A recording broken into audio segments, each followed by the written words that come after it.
Madeline sighed heavily. Yes, what a family the Adamses are. If I'd seen them from the outside, I'd never have realized what could be going on inside the walls of this house. There was nowhere to go. Almost all the cards had been dealt. I know who you are, you bitch.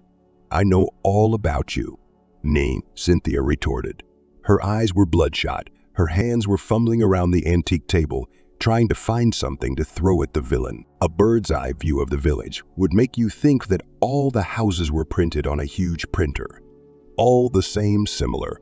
Brown roof screen hedges, expensive flower beds, the color of the walls. It was as if the architect, in a bad mood, had decided to make the worst plan for the village and the buildings in his life. Madeline looked at the pictures. Paradise Corner. That was the name of the village for rich people who didn't count money. But judging by what had happened there recently, it shouldn't be called that. It should be called Hell's Cauldron. Madeline Walker was a well-known detective who had solved many of the tangled stories of in town. She was not at all like a person who possessed nerves of steel and iron grip. But that was only at first glance. The girl graduated from the Pegatsaiskaya Academy in the capital of our homeland, but conquer the criminal case was not in a hurry. It is much more interesting to unravel the intricate tangle of crimes than to write off hanging sitting in the musty room cops. Madeline opened her detective agency Eagle Eye recently, helped partner Brandon, a man very stately and in love with Madeline. Of course, the girl knew it, but she had her own plans for her life. Brandon was the son of a rich banker, so he was able to rent a room and buy the necessary furniture, supplies, advertising, and a lot of nonsense, without which it is impossible to exist detective agency. Naturally, Brandon's main condition was cooperation. Madeline had to dedicate the guy in all matters relating to the investigation of cases. The girl did not like this arrangement, but if she refused, would not be a detective agency Eagle. Madeline Walker has successfully solved many cases involving robbery, child abduction, and even murder. Therefore, to the young detective quickly lined up a queue of people who could not find the truth with the help of the police. The other day, Walker received a phone call. The woman's voice in the receiver trembled. Speech was unintelligible, so Madeline politely offered to discuss everything on the spot at the agency. The client arrived the same day. She was in mourning, with a tightly tied black scarf on her head, bruises under her eyes, and a pale face. Good afternoon. My name is Jody. It was me who called you today, the woman said, blowing her nose convulsively into her handkerchief. I need your help in a very delicate case. The police, unfortunately, couldn't do it. My daughter is dead. Please accept my condolences. Madeline said quickly. She picked up a small tape recorder and turned it on. If you don't mind, I'll record our conversation so I don't miss any details. Yes, of course. Do as you please. Madeline, you're my last hope. I'm being bribed. I'm being lied to. I can't believe my little girl died of a stroke. She was so young. It's all so strange. Take your time, said Walker, fixing a stray strand of hair. Tell the story thoughtfully. Start at the beginning. Would you like some tea or coffee? Just water, Jody sobbed. Madeline poured water from a carafe and set it in front of the woman. My Kate has always been a very good girl. Jody began. She always did well in her studies. She graduated from high school with a gold medal. My husband and I decided to send her to the capital we had plenty of money. Back in the nutties, we opened our own store selling clothes from Turkey. Kate studied diligently. On weekends, she always came home. Everything was fine until she and her friend got to that unfortunate birthday party. I'll tell you more about that, Madeline said. The beginning of the story didn't sound criminal at all. Doran Smith, one of the town's bigwigs, was having a birthday party. He and his parents live in the Paradise Corner cottage community. My Kate and her friend were also invited. After that party, it was like my daughter was switched. She started dating this Doran. He turned her head. The thing is, everyone in town knows the kid's a real womanizer. He'll play around, and then he'll dump her. Kate was relentless. She loves him, that's all. I don't care if you're smashed to bits. She started disappearing to the Smith's house a lot. She was terrible with me. She came from him and quarreled with me. One day, Doreen offered Katya a place at his house, and she stupidly agreed. I never saw her alive again. Jody sobbed, her shoulders shaking. How did it happen? Did the Smiths give you any details? What was the outcome of the autopsy? Madeline asked. The story was taking a very mysterious turn. The official cause of death was a stroke. But what kind of stroke could a young, healthy girl have? My Kate was an athlete with a perfectly healthy heart.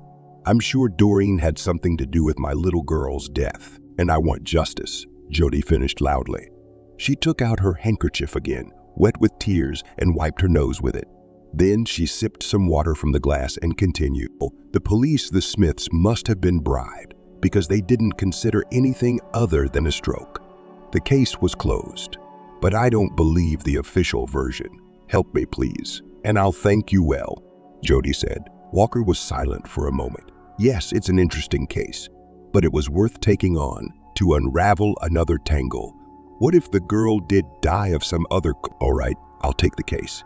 I'll need all the information you have on file after the police investigation, all the references, Kate's friends and girlfriends, and half the money for my work. Madeline wrote the cost of her service on a piece of paper, and Jody nodded affirmatively. I'll see you at the agency day after tomorrow. With all the paperwork, she replied. When Jody left, Madeline quickly opened her laptop and began to look for information about the Smiths. A wealthy family, Doreen's mother and father are the founders of the bank. The son is a major who spends money left and right, and here's the mother's social media page. Margaret Smith. In the photo posed statuesque and very beautiful woman with an imperious look. It was Margot's gaze that mesmerized and frightened at the same time. Walker left the agency building well past midnight. All this time she had been making a plan of action and investigation. But all the paths led to one dead end. There are no documents on the official version of the investigation yet. We have to wait. The phone in her pocket vibrated. It was Brandon. Where do you go? The man yelled cheerfully. I just got home from work, Madeline said tiredly. What do you want? Oh, so we'll be investigating a new case soon. Brandon's voice sounded solemn. I've been waiting for you in the driveway for hours, Walker sighed. Several times a month, Brandon liked to go for a nice walk to get away from everything. He and Madeline went to the most expensive clubs and restaurants, and the guy left almost 2 months' salary of a regular accountant in those places. Oh God, today is such a day. He's going to drag me out again, Walker guessed. She had a bad headache and she wanted to sleep. Brandon, I feel so bad. It's been such a hard day, Madeline began, but the boy interrupted her. No excuses. You have to come to the club with me. Your favorite band is playing there tonight. The girl grimaced to herself. It was a good thing Brandon hadn't called via video link. He wouldn't have liked the disgruntled look on Walker's face. Okay, she said, but not for long. Dictate the address, and I'll pick you up. He mumbled satisfactorily. Morning knocked lazily on the window. Madeline got up quickly. Her head was buzzing. Last night's rest at the club had taken its toll. Brandon was lying next to her with his hands behind his head, smiling broadly. Hey, how are you? You know how to relax. You'll see later. I took a picture of you on my phone. What you did on the bar last night. Walker moaned loudly. OHHOU, I told you I can't use. It was worth it for a night like this. We didn't have anything. Madeline looked down at the blanket in horror. Thank God my pajamas were still in place. No, of course not. Brandon's eyebrows rose in surprise. Though you're attractive as hell, it would be a sin to use your body in such a deplorable state. I just took you in a cab, put you to bed, and kept watch to make sure you didn't do anything else. You bully. Brandon pecked Madeline on the cheek and went into the kitchen to find something for breakfast. Walker slowly picked up her phone, found the latest videos and photos. Oh, Brandon, that's some ready-made dirt. Here's her chasing a dancer off the pylon and trying to strip dance, and further knocking bottles off the bar with her beautiful stiletto. The last photo caught my eye. It shows Brandon, Madeline, and another guy with a girl. The young man's face looked familiar. Brandon, come here a minute. Walker called out to him. He came into the bedroom carrying a large tray. There was a glass of soda on the tray, and croissants and coffee. Mr. Antipo Malin to the rescue. Brandon raised one fist up in a funny, heroic Brandon. Tell me, who's in this picture? Madeline put the phone in her boyfriend's hands. Oh, that's my friend Doreen Smith. and his new girlfriend. You danced with him last night, too. Honey, don't you remember anything? Madeline shrugged her shoulders. Brandon, showing his perfect white teeth, laughed loudly. Her head began to buzz again. Walker rummaged through her bedside table and found an aspirin. Sipped some soda. Now we'd have to wait for the pain to go away. Then breakfast. The thing is, a woman came to see me yesterday. She's the mother of Dorian's ex-girlfriend. Her daughter died under unclear circumstances. I've decided to take over the case. You haven't heard anything about it by any chance? Wow, Brandon exhaled and rubbed his hands together. No, Madeline, aspirin. I know that his ex-girlfriend's a horse's ass, but that's about it. Kate's mother's supposed to bring in the deceased's paperwork any day now. She and I have agreed on a pretty good sum for my services. I just don't know where to start. There's not a lot of information about the Smith family on social media. As a friend of Dorian's, do you have anything useful? Alas, sweetheart. The Smiths are very careful about what they show in public and what they keep in the back of the closet. Unless you live with their family, you won't be able to solve this dead girl mystery. What am I supposed to do now?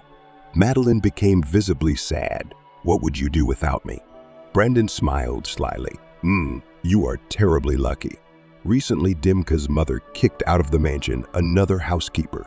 We can try to find her through a recruitment agency for rich majors, but the mistress must like you. Otherwise, your whole business will be over. Cynthia and her husband like everything neat and tidy. I was lucky enough to be in their house once. Everything was in order, not a speck of dust in. You don't think she'll realize I'm a sitting duck? Of course it's a good idea. The main thing is to get into the house, gain her trust, and then we can investigate. So what do you say? Shall we try? Brandon asked her. He was already devouring the scones from the tray. Madeline hurried to join him. All right, but I've got to talk it over with Jody first, Walker said, and get copies of the documents. Maybe I'll find something interesting in there. My head was almost gone. The croissant smelled so appetizing that the young people ate every last one. Turns out you can be useful. Big boy, Madeline thought and smiled to herself. It didn't take long for Jody to arrive. The next day, she brought copies of all the certificates and documents to the Eagle Eye Agency. Walker, wearing her fancy gold-rimmed glasses, read the contents in detail. It's all very strange. She snapped her fingertips. Judging by the autopsy results, she should have had heart problems long ago. You say she was more than fine. Jody exclaimed. Kate never complained about her health. Did the police really get paid? And how much money did it take to get the honest justice officials to cover up a sensitive case? Thought Walker. Madeline initiated the woman into her future plans. Jody was surprised and dumbfounded by this turn of events, but Walker assured her that everything should go well, Madeline said. And Jody breathed a sigh of relief. If I get into the settlement, you and I probably won't be able to see each other very often. Whether the Smith family's phone calls are monitored is also a mystery. Wait for my call. Don't call me yourself. If anything, I don't know you. You've never met me. Jody nodded affirmatively. The next morning, an excited Brandon was ringing Madeline's doorbell. I've made an appointment with the secretary of the Lily of the Valley. That's where Cynthia recruits most of her staff, he said as Walker poured coffee into cups. She was preoccupied with something, and the boy noticed it. What if something goes wrong?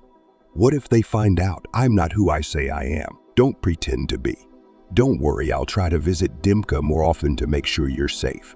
Remember, the most important thing is that all the household believes that you are a real housekeeper with experience. Pack your bags, no time to waste, or they'll hire someone else to take your place. Brandon helped Madeline to pack everything she needed, quickly packed a suitcase in the trunk of his foreign car, and they rushed down the busy road. The Lily of the Valley Agency was one of the most elite places to hire a maid with a lot of experience and specialized training. Brandon handed Madeline a fake certificate of completion of a housewife's course and references from a previous job. Study this thoroughly so you won't get into any trouble when the landlady asks, he advised. But how did you? Don't ask. Moore, smiled Brandon. EI promised the pretty secretary a wonderful evening at the swankiest restaurant in town. So you owe me. The boy winked. Madeline raised her eyebrows in surprise. Sometimes Brandon can be quite the help. She thought and started reading her resume. O.B. Garrison, born in 1991, graduated from special education in Washington, D.C., was a housekeeper for a family. Everything swam in front of her eyes. She's O.B. Garrison now. That's great. I have to learn to respond to that name so they don't notice the switch. Where is O.B. now? She asked Brandon thoughtfully. She went to her relatives in TV and got pregnant by her master. So the case was hushed up and she was sent away so as not to spoil the reputation of the rich family. Madeline shuddered. Not a good start, but a detective should be able to do everything, even work under someone else's name. She'd promised Jean she'd find the truth. All right, Obie, are you ready? Did you read the questionnaire? Cynthia's gonna be here any minute. You're gonna have to do something to make her choose you. Madeline asked. Are there any other candidates? Of course. Ain't answered Brandon. You have 5 more charming young girls. I suggest you change into a more modest outfit and put your hair in a tight bun Cynthia likes order. Madeline quickly changed her clothes and did as the boy advised. Half an hour later, the rich mistress was already at the agency. Cynthia changed housekeepers like gloves, so the other girls said. Madeline's heart dropped. Come on, think of something to make her hire you. She screamed inside. The secretary of the Lily of the Valley agency asked the girls to line up in a straight line. When the woman entered the room, Madeline knew at a glance who she was. Cynthia, tall and slender, had a commanding and magnetic look. Her voice was loud and commanding. She stopped in front of the potential housekeepers and asked the receptionist for all the girls' resumes. Cynthia studied the papers for a long time, then looked up sharply and said, I've chosen. Who is Monica Wiggins? That's it. That's it. What am I supposed to do? Madeline's eyes raced. I've got it, Cynthia. May I speak to you? You're making a big mistake hiring that housekeeper. Walker stepped forward and continued. I used to work in the same big mansion with Sidorova. I'll tell you, she's been stealing groceries and taking them out of the village more than once. The girls gasped and whispered. And Sidorova, white with anger, cried out, she's lying. I didn't steal anything. I have an excellent reputation, but Cynthia paid no attention to Monica. Her scrutinizing gaze rested on Madeline. Are you Harrison? I've never seen you in this agency before. And you look better than the others. Okay, you'll work for me. We'll see what happens. Maybe you're the one stealing, and you're the one who told on your friend. Cynthia smiled broadly, revealing large white teeth. Monica whispered curses, but Walker didn't care. Her plan had come to fruition. Now the main thing was not to give herself away. The hostess talked to the secretary for a few more minutes, then nodded to Madeline and headed for the exit. Walker, showing her tongue to the other girls, quickly picked up her heavy suitcase and followed Cynthia. A luxury car of the latest model was waiting for her at the exit. Madeline was about to open the doors, but Cynthia stopped her with a wave of her hand. You're taking a different car. The servants aren't allowed to ride with the owners. The exception is our... You can't say anything, Madeline thought, and looked around. Obie Harrison, was being called by a handsome man. Madeline drove to the Paradise Corner settlement in a domestically made ramshackle car. My name is Reese. The man introduced himself, looking at Madeline in the rearview mirror. It's nice to see new faces in our home. I hope you're familiar with our hostess's personality. UAC sharp. OBI, replied the girl, UA judging by her appearance. She is very... You're right. Reese winked. I'd advise you not to fall for her son. If you go missing, your family won't find you. He was suddenly silent, and they rode in silence the rest of the way. Paradise Corner was closely guarded. You couldn't just walk through. A wide and long fence led along the entire territory of the cottage village. At the entrance were 2 guards in full armor. Madeline memorized everything carefully. Wow, you've got a lot of security here, she said to Reese. He nodded affirmatively. The villagers don't like uninvited guests. Every visitor is registered in a book. The guards have the book, so don't try to escape. They won't let you out that easily. Reese smiled, and Madeline didn't know if he was joking or telling the truth. But the whole thing is creepy. The house stopped in the backyard of a posh mansion. The house looked like an old castle. Tall towers, peculiar masonry walls. Madeline froze for a moment at the entrance.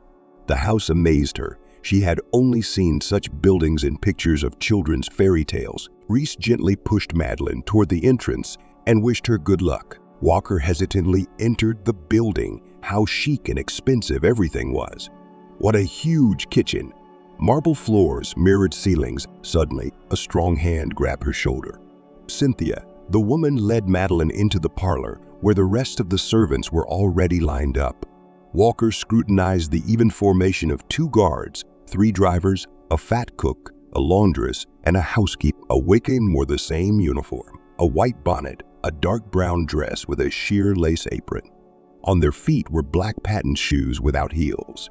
The guards and drivers wore blue overalls and the same patent shoes. All looked sternly downward, hesitating to raise their eyes to the hostess and the new girl. And Cynthia, smiling contentedly, introduced Madeline. Honored ones, there's a new member of your friendly staff today. Please love and welcome Obi Garrison.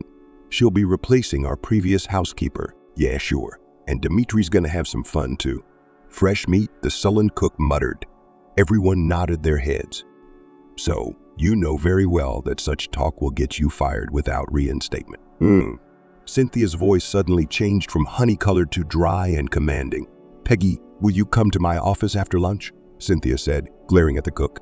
Peggy seemed to realize what the management was going to talk to her about, so she quickly squared her head and looked down at the floor. Madeline looked around curiously at the staff. The guards were all well-built, pumped up, slim and stern. The cook and laundress were like twins, equally plump, with kind eyes. The housekeeper is like an old mantis, a dried-up and decrepit woman on the threshold of old age. But the housekeeper's unkind look did not please the girl. Please show Obi to her room. Cynthia said to the housekeeper. Give her the linens and tell her duties. Obi, when you've laid out your things and changed into your uniform, come and see me to discuss your salary. But my salary was already set at the agency where you hired me, Walker wondered. There's something wrong, of course, Cynthia said wryly. But we haven't talked about additional services. Don't waste time. Go to your room and get changed. Muse, take her upstairs. Cynthia waved to the rest of the staff, a gesture that obviously meant the introductions were over. Seems like getting acquainted and figuring things out here is going to be very difficult. Well, nothing. We'll see, thought Madeline as she climbed the steep spiral staircase upstairs. The Muse showed the girl to her small room. It was more like a closet because it was in the attic part of the house. There was an old iron bed, a chest of drawers, and a desk with a chair by the window. Nothing else. You can stay here, Obi. Martha said politely, pointing to the bed. And the laundress will bring your laundry. Keep it clean and change it as needed. You will ask our hostess any questions you may have when you're clean. We say, Muse, I don't know your middle name. Muse Scott. I'll say, Muse Scott. Is it customary here to address a stranger as you? The old housekeeper pressed her lips together. You know, Obi, only the strongest of spirits endure here. Cynthia is a very wise woman, and she keeps only a select few around her. I've served her faithfully for over 15 years, and in all that time, she has never questioned my courtesy or the proper treatment of her servants. Not once has she ever punished me. So, girl, it's not for you to tell me how to treat anyone. Muse Scott turned abruptly and disappeared out the door. Madeline stood with the suitcase by the dresser. Oh, wow, she said to herself. What a place to live. When she had laid out her things and made her bed, she put on the uniform that the courteous washerwoman had brought her. Without a word, the woman placed the clothes on the bed, nodded, and disappeared like a shadow. The servants here walked silently. That meant that anything could definitely happen in this mansion. Insidious scheming, deceit, treason, and murder. Maybe more than one. Like, where did the old housekeeper go? So, Obi, how do you like our house? Thanks, but I've only been in my room so far.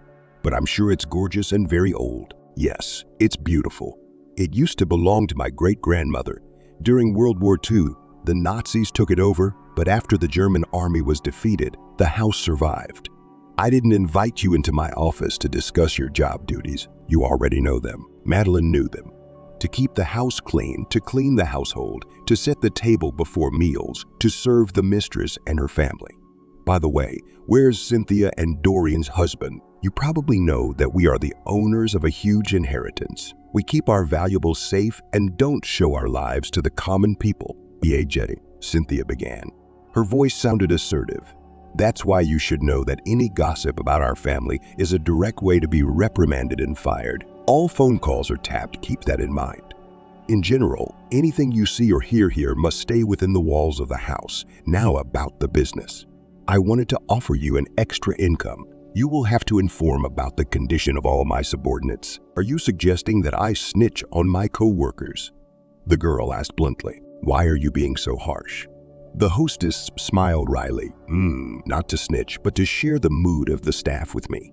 I should know what's being said behind my back. Of course. You just want me to be a snitch. You sly toad, Walker thought, and answered, Am I allowed to think? Of course, Cynthia said. I didn't expect such a quick answer. Think it over, and then you and I will make a deal, Smith smiled. But Madeline saw something devilish and unkind in that smile. Now you may begin your duties. Go to Muse Scott and get what you need for your work. When Madeline left, Cynthia exhaled deeply and said to herself, either she's stupid or she's too smart. It's okay, Obie, I'll find out who you really are. Brandon called her at midnight. He promised he'd come to visit Dimitri soon. Dorian Smith arrived home late. He was drunk. Dorian's father showed up after midnight. Madeline heard Cynthia screaming and cursing. The tired girl fell asleep in the morning. Meh. Peggy, what's the matter? Peggy yelled. You've overdried the meat again. Maybe it's time to replace you. Get out of my sight, you brainless bitch. Peggy picked up the pieces of roast that were lying on the floor, picked up a tray, and whirled out of the dining room. Doreen chuckled at the sight of such a scene. He obviously found this morning's squabble funny.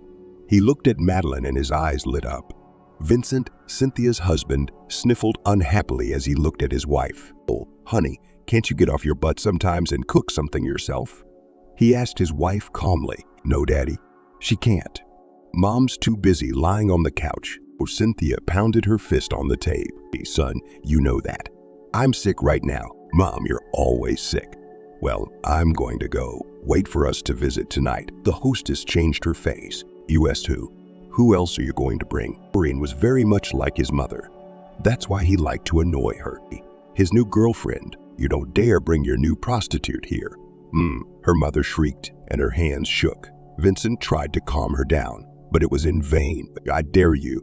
You've got the old one down, but you wouldn't dare treat the new one like that. Believe me. Doreen finished his coffee and left the dining room. Madeline looked up at him curiously as she cleaned up the grease from the roast. What was he talking about? Who was swatting who? Doreen winked at her and slammed the front door. There was the sound of a car engine slowly moving away. Darling, Cynthia sobbed. I can't go on like this. Sweetheart, let's go to the bedroom. I'll give you something to calm you down. Vincent took his wife under his arm and they went into one of the back rooms. When Cynthia's husband came out, Madeline was cleaning the hallway.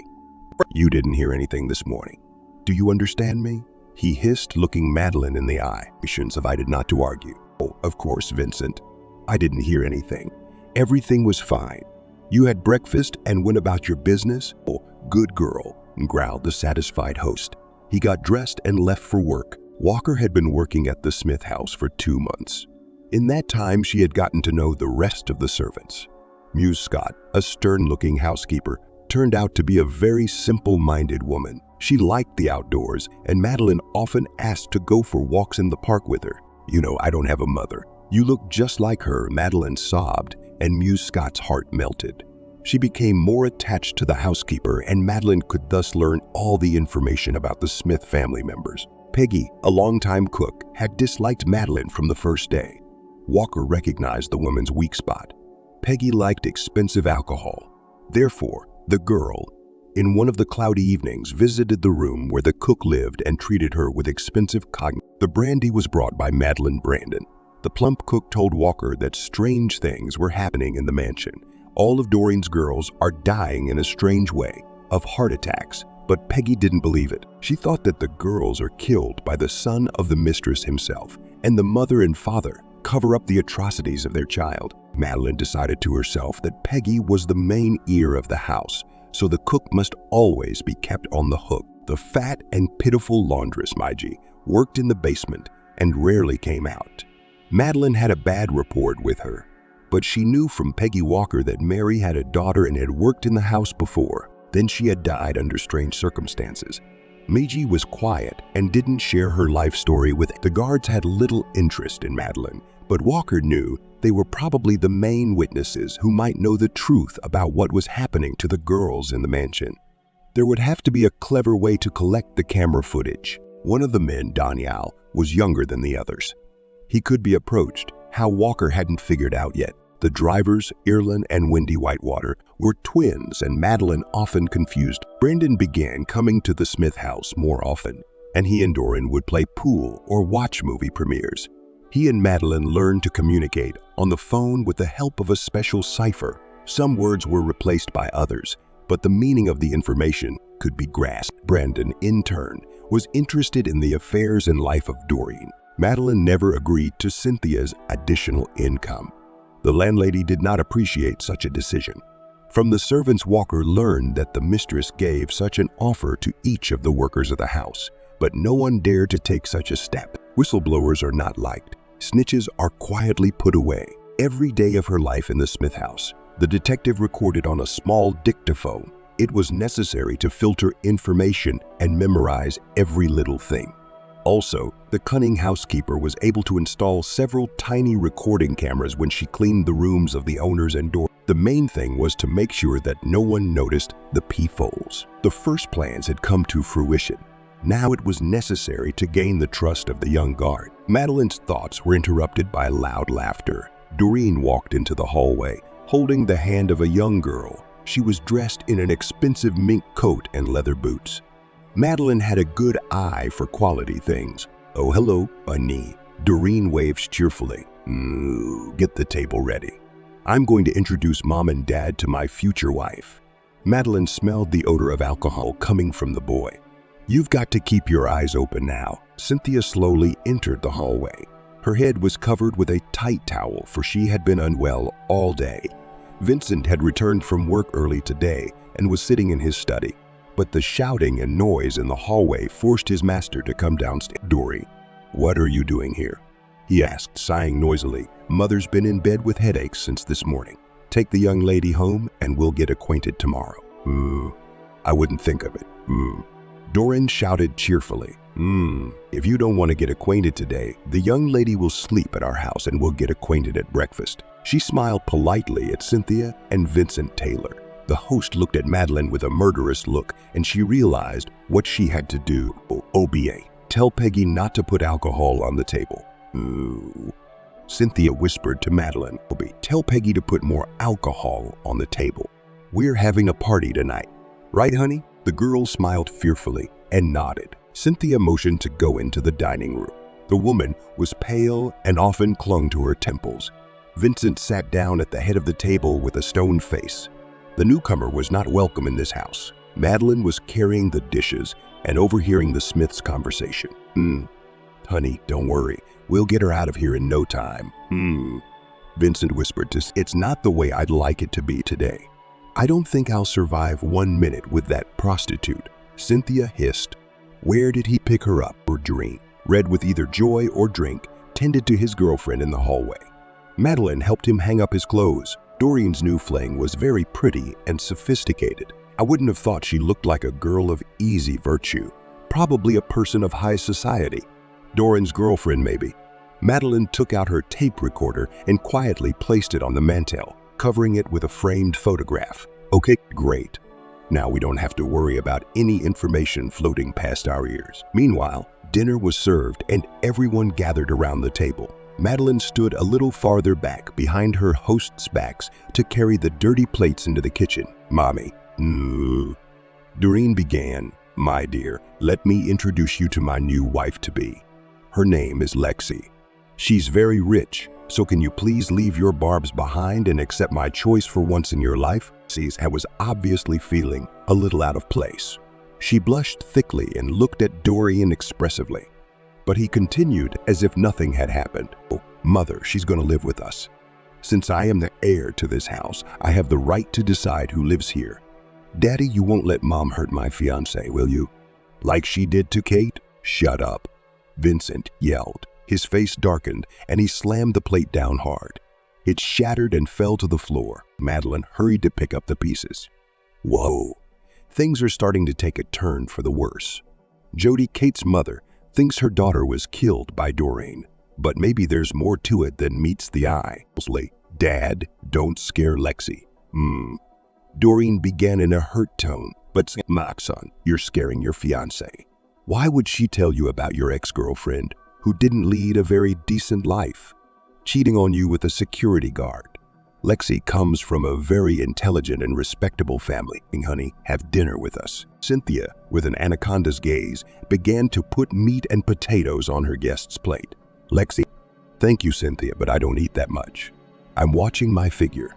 Doreen doesn't like fat people. Cynthia smiled wryly and whispered to Madeline, go to Peggy's kitchen and help her decorate the dessert. It's clear. The hostess doesn't want any extra ears in the dining room. Madeline smiled and went out. The dictaphone will record everything. It was hot in the kitchen. Peggy was sitting at the table drinking tea. Did you bring another victim? The woman grinned. Do you want tea? Cynthia sent me to help decorate the dessert, Madeline said. Peggy raised an eyebrow in surprise. Oh, it's been done for a long time. Come sit down and we'll talk. Madeline sat down at the table. Peggy began. She came to change the linen in your room and found something. The woman held out her palm to Madeline. There was a bug on the palm, apparently lost when Walker pulled out the baggie with the tiny cameras. How could she be so sloppy? But I had to find a way out of it. I don't know. Probably a camera, Madeline shrugged. But Peggy continued her questioning. Oh, I can see it's a spy camera. How did it get in your room? Oh, I guess the owners wanted to test my honesty, so they put it there. Walker tried to evade. Do you think I'm a fool, girl? The cook smiled. I can see from your face that you're not a housekeeper for hire. You don't know how to clean professionally. You don't know how to serve the owners. Who are you and where did you come from? Tell me, or I'll have to tell my guesses to the owners. Peggy poured herself more tea and looked questioningly at Walker. What's to be done? How could I have blundered like this? Because of my busy work schedule, I forgot to change the laundry myself. What else could the laundress have seen in there? Madeline pondered chaotically, but there was nowhere to go. Peggy could really tell the owners, and then the whole plan would fail. We have to tell the truth. Yes, you're right. Walker said after a moment. I'm not who I say I am, but I didn't get here by accident. I'm investigating the mysterious death of Kate, Doreen's ex-girlfriend. She recently passed away right here in the house. The girl's mother doesn't believe Kate could have died of a stroke. Her daughter was perfectly healthy. And my name isn't Obi. It's Madeline. Madeline walked. Wow, Peggy whistled. Why didn't you tell me about yourself before? Madeline looked at the woman in surprise. Logic was definitely not Peggy's strong suit. I didn't know anything about you. You could have turned me in, and then I would never have known the truth about the murder. The cook looked at Madeline very carefully, questioning whether or not to believe the story. Suddenly, she said excitedly, Walker, I know you. I've heard about your agency many times.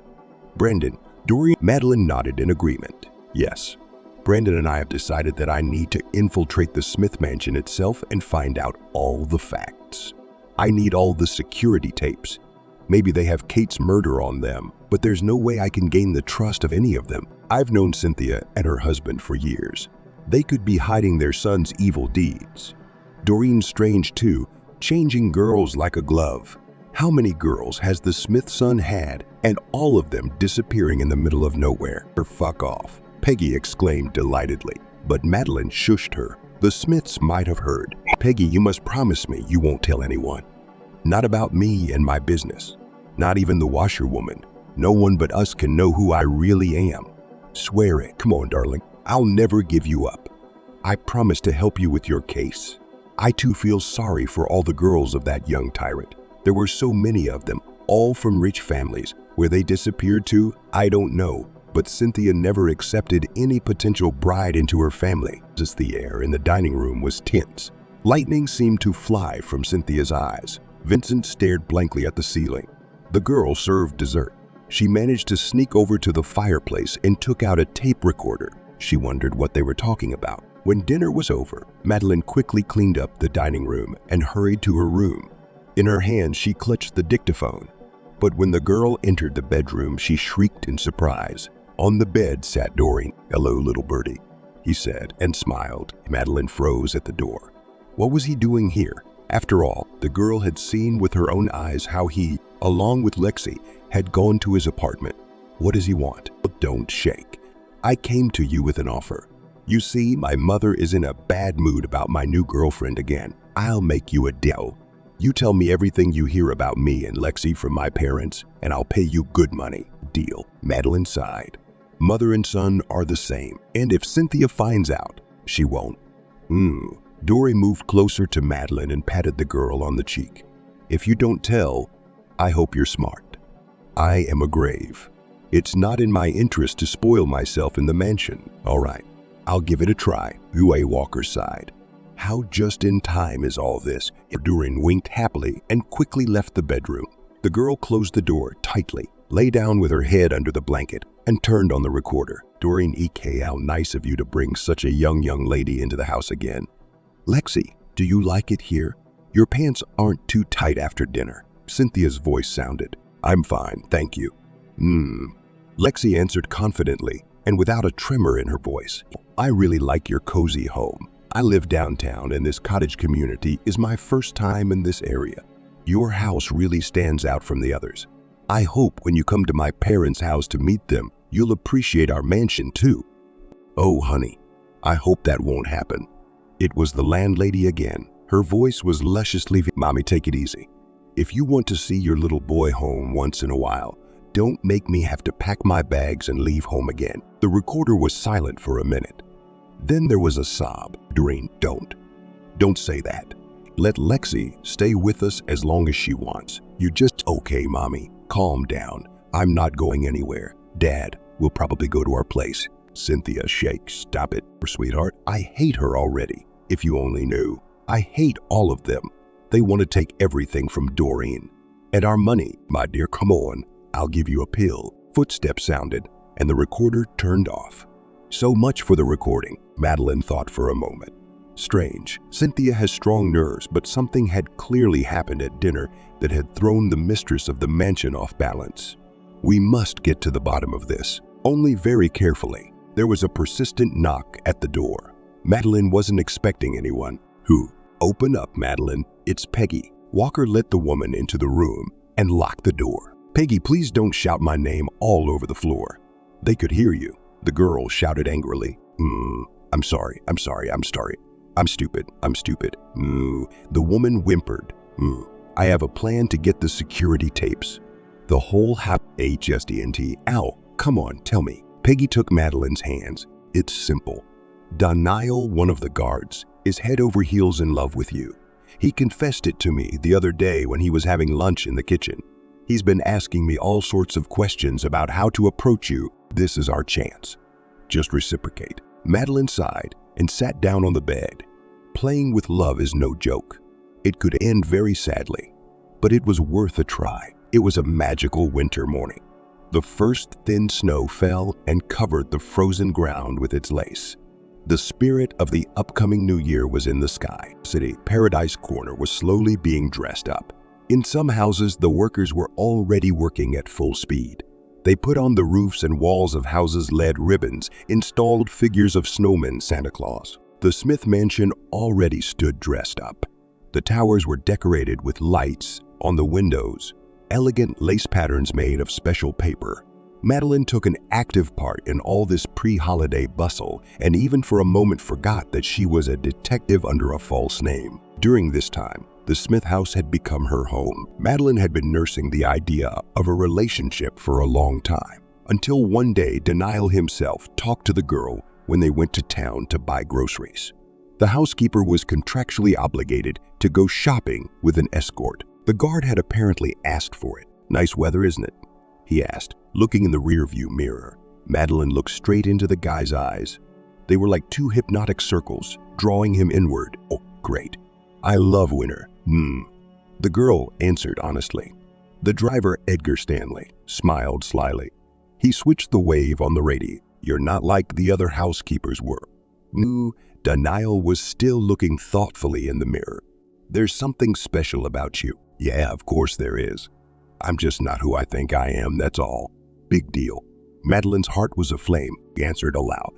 I don't know any former housekeepers. But I can tell you that I'm not very good at cleaning. Daniel smiled.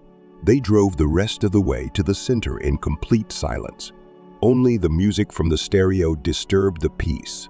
Edgar Stanley lit a cigarette and opened the window a little. A stream of cool but refreshing air rushed. Madeline sighed with pleasure. Daniel glanced at the girl the whole way. At the center, all the Paradise Corner housekeepers bought their groceries from only one single high-end store, Adam and Eve. The first time Madeline saw the sign, she laughed heartily. How had she never noticed this storefront before? After all, she'd been to the market 1,000 times. And to miss such a name, I wonder who had gotten the idea. Poor Adam and Eve would have rolled over in their graves for the 1,000th time. But today Madeline didn't even look at the sign. She stared into the crowd. Oh no! Jody was staring at her. Now she was going to give Walker away. Jody waved her arms at Madeline. Who's that? Someone you know, Daniel asked sympathetically. Madeline begged Jody with one eye. Please don't say my name. Just walk past me, please. The woman caught Walker's pleading gaze, nodded affably to the guard, and disappeared into the crowd. Madeline exhaled loudly. Whew, she almost got hooked like a huge fish. Gotta be more careful. Daniel said to hurry up, and they entered the Adam and Eve store. Wandering by the grocery shelves, Madeline kept feeling Daniel's breath on her neck. It was time for this to stop. The girl turned around abruptly. She met the boy's eyes and read the devotion and love in them. Shall we go for a walk in the park tonight? When we finish our work. The boy murmured. I don't mind. Madeline replied politely. She didn't want to cheat the guard's feelings, but sacrifices had to be made for the cause. If she pretended to be in love, she would have access to all the information she needed. First finds, Daniel smiled and took Madeline's hand. That's so cute, just like high school. Walker's first love had been just as naive. Her classmate had been hesitant to approach Madeline, but she was the first to tell him how she felt. And as in all the famous fairy tales, all should have lived happily ever after, but not so. Turns out a classmate had bet his friend to win Madeline over. Oh, she cried so hard. Apparently, the first unhappy love left its bitter traces in Walker's soul. She could not meet anyone for more than 6 months. Now it's a relationship game. In the evening, Daniel was waiting for the girl at the entrance. He was holding a modest bouquet of roses. The flowers gave off a great fragrance. Strangely, the roses were not like the ones sold in flower stores. They didn't smell so strong. Cynthia grows these flowers herself. She was kind enough to cut a few sprigs for me. Here you go, Daniel said happily. Thank you, replied Madeline, who was blushing. They walked slowly down the path to the park. Daniel, I'm sorry to be blunt, but I don't quite understand what's going on at the mansion. Cynthia and Vincent seemed like a very intelligent couple at first, until I met their son, Doreen. It's like he's deliberately pissing off his parent. Why would he do that? Doreen has nothing to spare. Fly to the islands, buy all the fancy cars in town. He's got the girls all ready to fall at his feet. You were looking at him too, Daniel said. It's my job to keep an eye on everyone. Well, you've been watching him, and he sees that and he's flirting. Aren't you afraid of being in the shoes of all the other girls? The guard's words startled Walker. What does he mean? No, you're imagining things. I look at everyone like that. Madeline mumbled, trying to change this. The rest of the walk they talked about unimportant things. Their plans for New Year's Eve, their hobbies. Madeline found it hard to make up Obi's story. I wonder how the young man would behave if he found out that it was not Obi's housekeeper, but young Detective Madeline Walker. Probably ratted out the landlady. Daniel led Madeline to the front of the mansion and said goodbye. Would you like me to show you where I live and work next time? He asked. Bingo. I didn't even have to make up an excuse to get into his den and see where the hard disks were and stealthily take them, and then find a place where you can rewrite the information to disk. That would be great, the girl replied.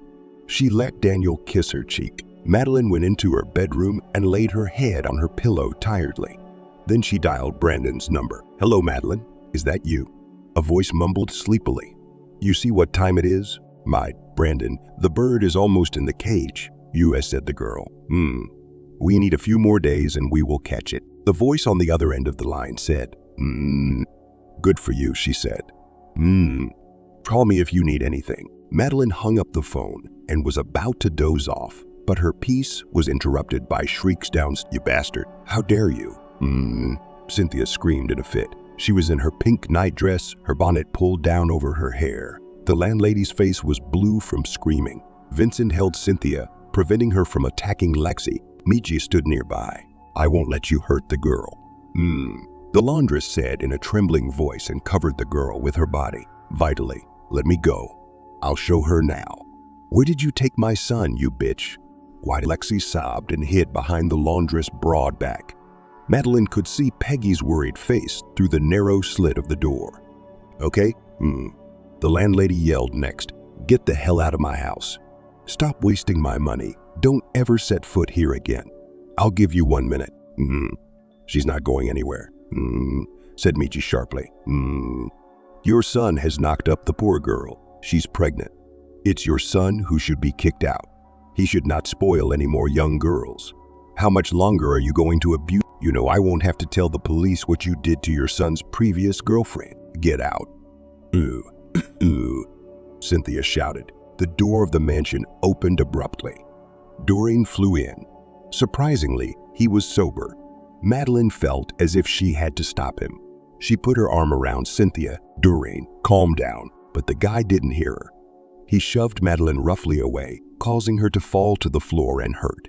All she remembered was Peggy's tear-stained face and Daniel's eyes, then darkness. Madeline woke up in her room with her head tightly bandaged. Muse Scott was sitting beside her. Lie down, my good girl. She said, adjusting the blanket. You need to rest. You hit your head hard on the sharp corner of the stairs, but you're all right now. They called a doctor and he stitched up your head. Just lie down and rest. If you need anything, call me on the phone. I'll be right over. What about the others? Madeline interrupted her. She felt the bump on her head and wrinkled her nose. Where are Doreen and Lexi? Cynthia? Miji? Cynthia's in her room with her husband. Thank goodness that you fell and passed out. It stopped the family fight. I don't know what would have happened if that hadn't happened. Doreen and Lexi are in their wing. Of course, I'm in shock that she's in the position. What's going to happen now? And Miji? What about her? Muse Scott lowered her gaze. The laundress, unfortunately, was kicked out immediately. They wouldn't even let her pack her bags. Now you're the one who has to stand up for yourself. You should have used your head. Oh, that's terrible. She was protecting Lexi. Cynthia could have hit that girl. Honey, the old housekeeper interrupted her. But it's happened here sometimes. This is not an isolated incident. You'd better not get involved in this case. Muse Scott, please tell me what happened to Kate, Doreen's ex-girlfriend.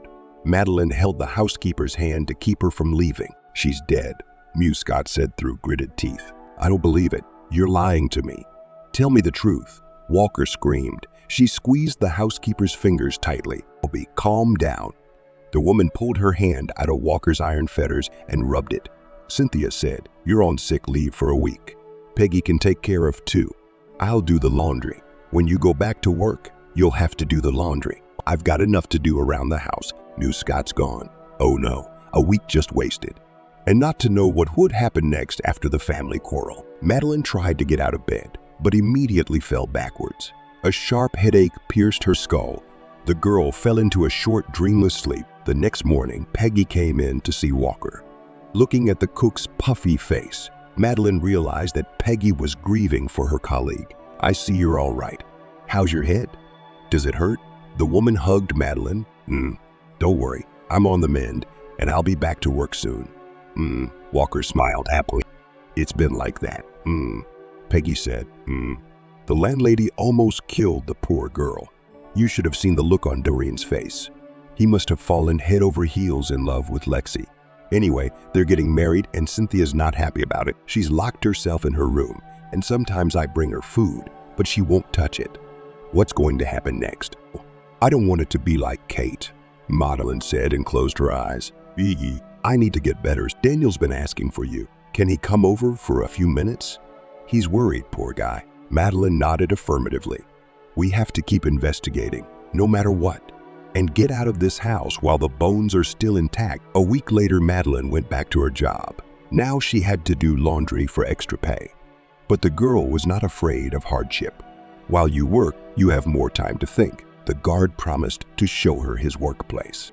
Well, she would get there today. Madeline found Daniel in the backyard of the repair shop. He was lying under a car in a t-shirt, fixing something. "What are you doing here?" she exclaimed in surprise. Daniel climbed out from under the car and kissed Madeline on the cheek. "Well, now I'm not only a guard, but also a driver." Miji left and led Edgar away with her. They had been in love for a long time. "I'm sorry," Madeline replied inside. "And now I'm not only a housekeeper, but also a laundress. Listen, do you know? I think Monica had a daughter who worked here. What happened to her? The laundress told me her daughter disappeared. Her daughter's name was Obi. She did work here, but I never saw her.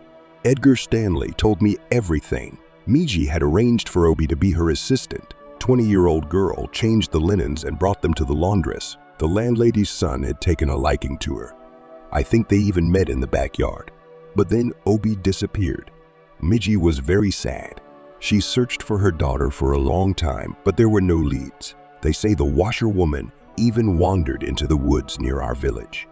What is unusual about this forest?" Walker asked curiously. Daniel wrinkled his nose as if he was remembering. "They say the forest is enchanted, that if you go in there, you'll disappear without a trace.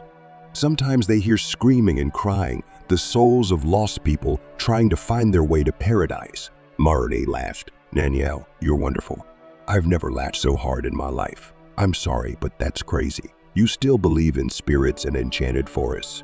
There's just animals out there, maybe even wolves. That's why they howl. Think what you want." Danielle looked at the girl piercingly. But I believe in otherworldly forces, and in God and spirits. Okay, I won't argue with you." Stubborn sheep, Madeline thought to herself. "You promised me you'd show me the place where you work." Walker smiled. Daniel agreed. He took a shower, changed into his usual security guard uniform, and led the girl to a one-story gray building that was a little to the left of the Smith mansion. There were many rooms in the building. Some of them were living rooms with bunks and desks. Others were. Madeline caught one eye in the room where the monitor stood. "Oh, how interesting. Let's go in here." She clapped her hands childishly. The young man frowned. But what could he do if a pretty girl agreed to his proposal? Daniel, "Come on in." Madeline was the first to enter the den. It turned out that the surveillance cameras were not only outside, but also in the living room and hallways of the house. Walker's eyes searched for the recording device. The hard disk was at the very bottom, sticking out of the system unit. "Well, what do you think?" "Interesting," Daniel asked quickly. He clearly didn't like the presence of a stranger in the den. "Did you see it?" "Yes, it's cool." Madeline made a surprised face. I'm shocked." The guard smiled and offered to go to his living room for coffee or tea. Walker agreed. Thoughts were flying around chaotically in her head. What to do to get the hard drive out? We should just stay the night at his place. Daniel led Madeline to a very cozy room. There was a beautiful carved bed in the corner, a desk with a laptop near the window. The floor was decorated with a fluffy white rug. Daniel clearly liked comfort. The tea brewed by the guy was surprisingly tasty and fragrant. The guy already wanted to walk the girl out, but Madeline knew the right thing to do. She stopped Daniel with a single glance and approached him closely. The boy's pupils dilated as he touched his lips to the lips of his favorite girl.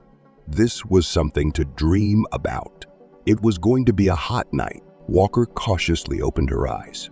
Daniel was sound asleep. "Of course, you should try to stay awake after a marathon like that," she smiled. She stood up, threw the guy's shirt over her naked body, pulled a flash drive out of her pants pocket, and tiptoed out into the hallway. The TV was blaring loudly in one of the living rooms. One has to remember that besides Daniel, there are 2 other employees on the property. She wished she didn't have to confront them. How would she explain to them why she was walking around the security housing unit in the nude? The monitor room was open. Bingo, the room's empty, so the rest of the guards are either sleeping or wandering the grounds. There were 2 guards slowly strolling by the fence, so Daniel was supposed to be sitting at the monitor today. The girl didn't want the guy to get fired because of her. She'd have to act fast. Walker was good friends with the computer, so she found the database in 1 minute and put it on download. Gotta wait 5 minutes. Too long. I hope no one catches me. There was 1 more minute to go. Walker stared at the monitor. There, Vincent walked slowly down the hallway to the bedroom. Dorian and Lexi were nowhere to be seen. But what was Cynthia doing in the dining room? The hostess on camera was sitting at a table surrounded by a pile of bottles and vials.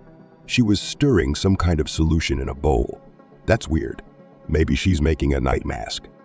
What are you doing here? Daniel's voice sounded loud behind me. Oh no. He noticed it was missing and went to look for it. What was there to tell him if it was already obvious? Madeline slowly took out the flash drive and hid it behind her back. What's going on here? What did you download? Give me the flash drive. The guy yelled. If you come near me, I'll scream. How will you explain what I was doing here? I'm not allowed in here, Walker said calmly. Did you take advantage of me? Danielle asked. There was bitterness in his voice. How could you? I was nice to you. We had great sex. I thought we were going to see each other again. Why do you need the information from the cameras? Madeline didn't answer. To tell the truth about herself or not, the girl was starting to like Danielle. It's a shame it had to happen like this, because I'm not Obi. I'm Madeline Walker. I'm a detective. I'm trying to investigate the disappearance of someone named Catherine, Dorian's ex-girlfriend. I'm sorry about that. I didn't mean to upset you, but I won't tell anyone I was at your place and saw the surveillance system. If you don't tell anyone I'm not who I say I am, let's go to my place. Nate. Danielle took her elbow firmly. I like you so damn much. I don't even want to be mad at you. I'll tell you the whole truth. What? The girl's eyebrows slowly crept upward. Why all the running around, the deception, when you could just ask the guy, frankly confess everything? Madeline walked into the room and sat down on the crumpled bed. Daniel stood in front of her and folded his arms in front of his chest. He was gorgeous in the moonlight, but very stern. Where did you come from?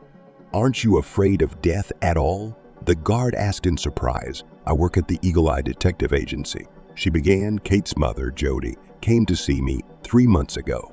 She was in deep mourning.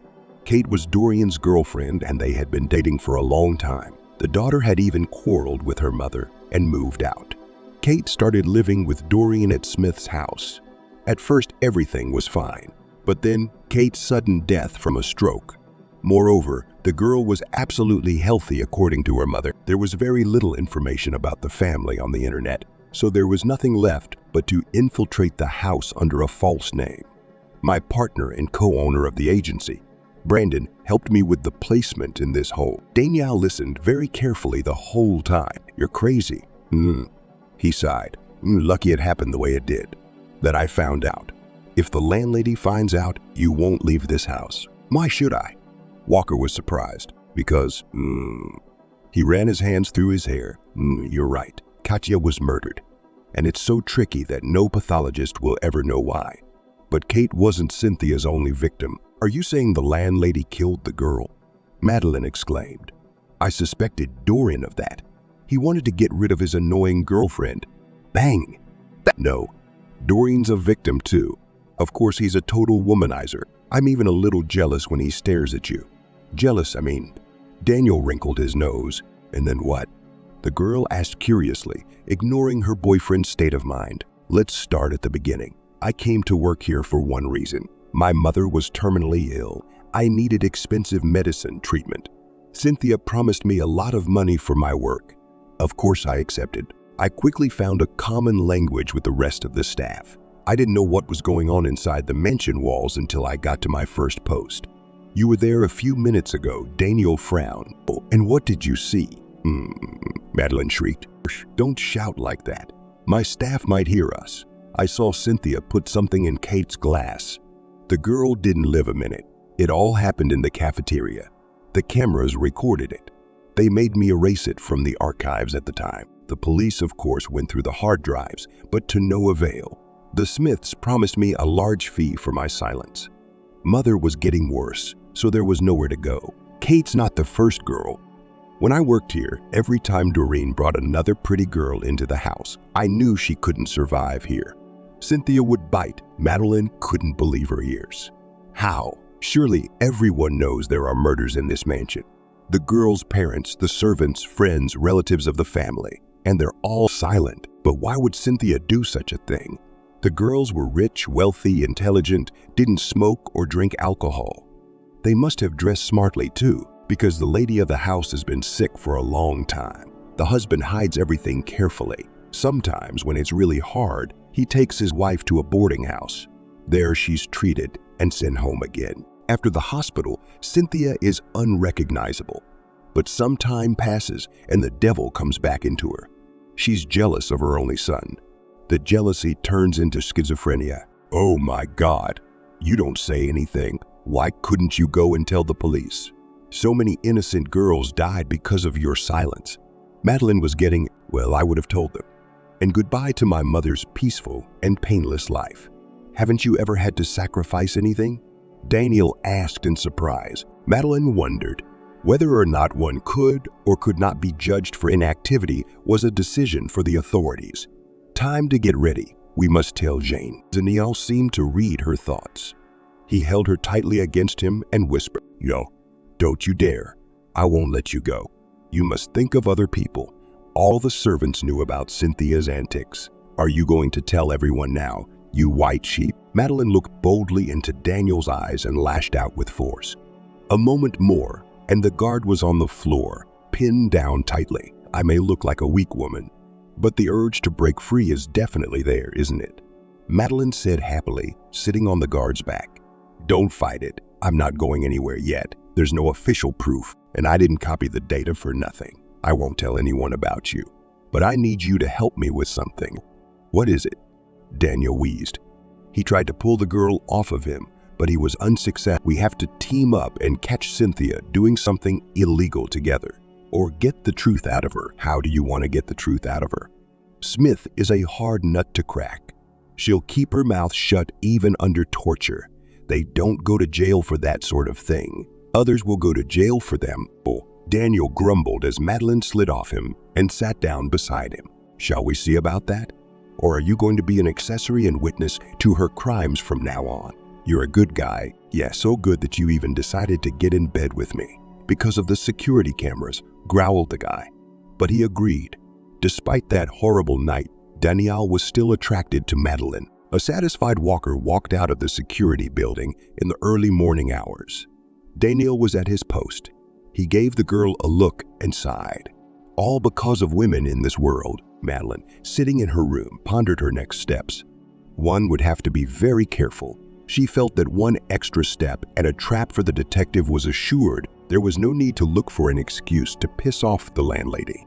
It happened the next day. Madeline was cleaning the parlor when an excited cook came into the room. Follow me. She bellowed, her eyes round, as if she were afraid of being seen. Where are we going?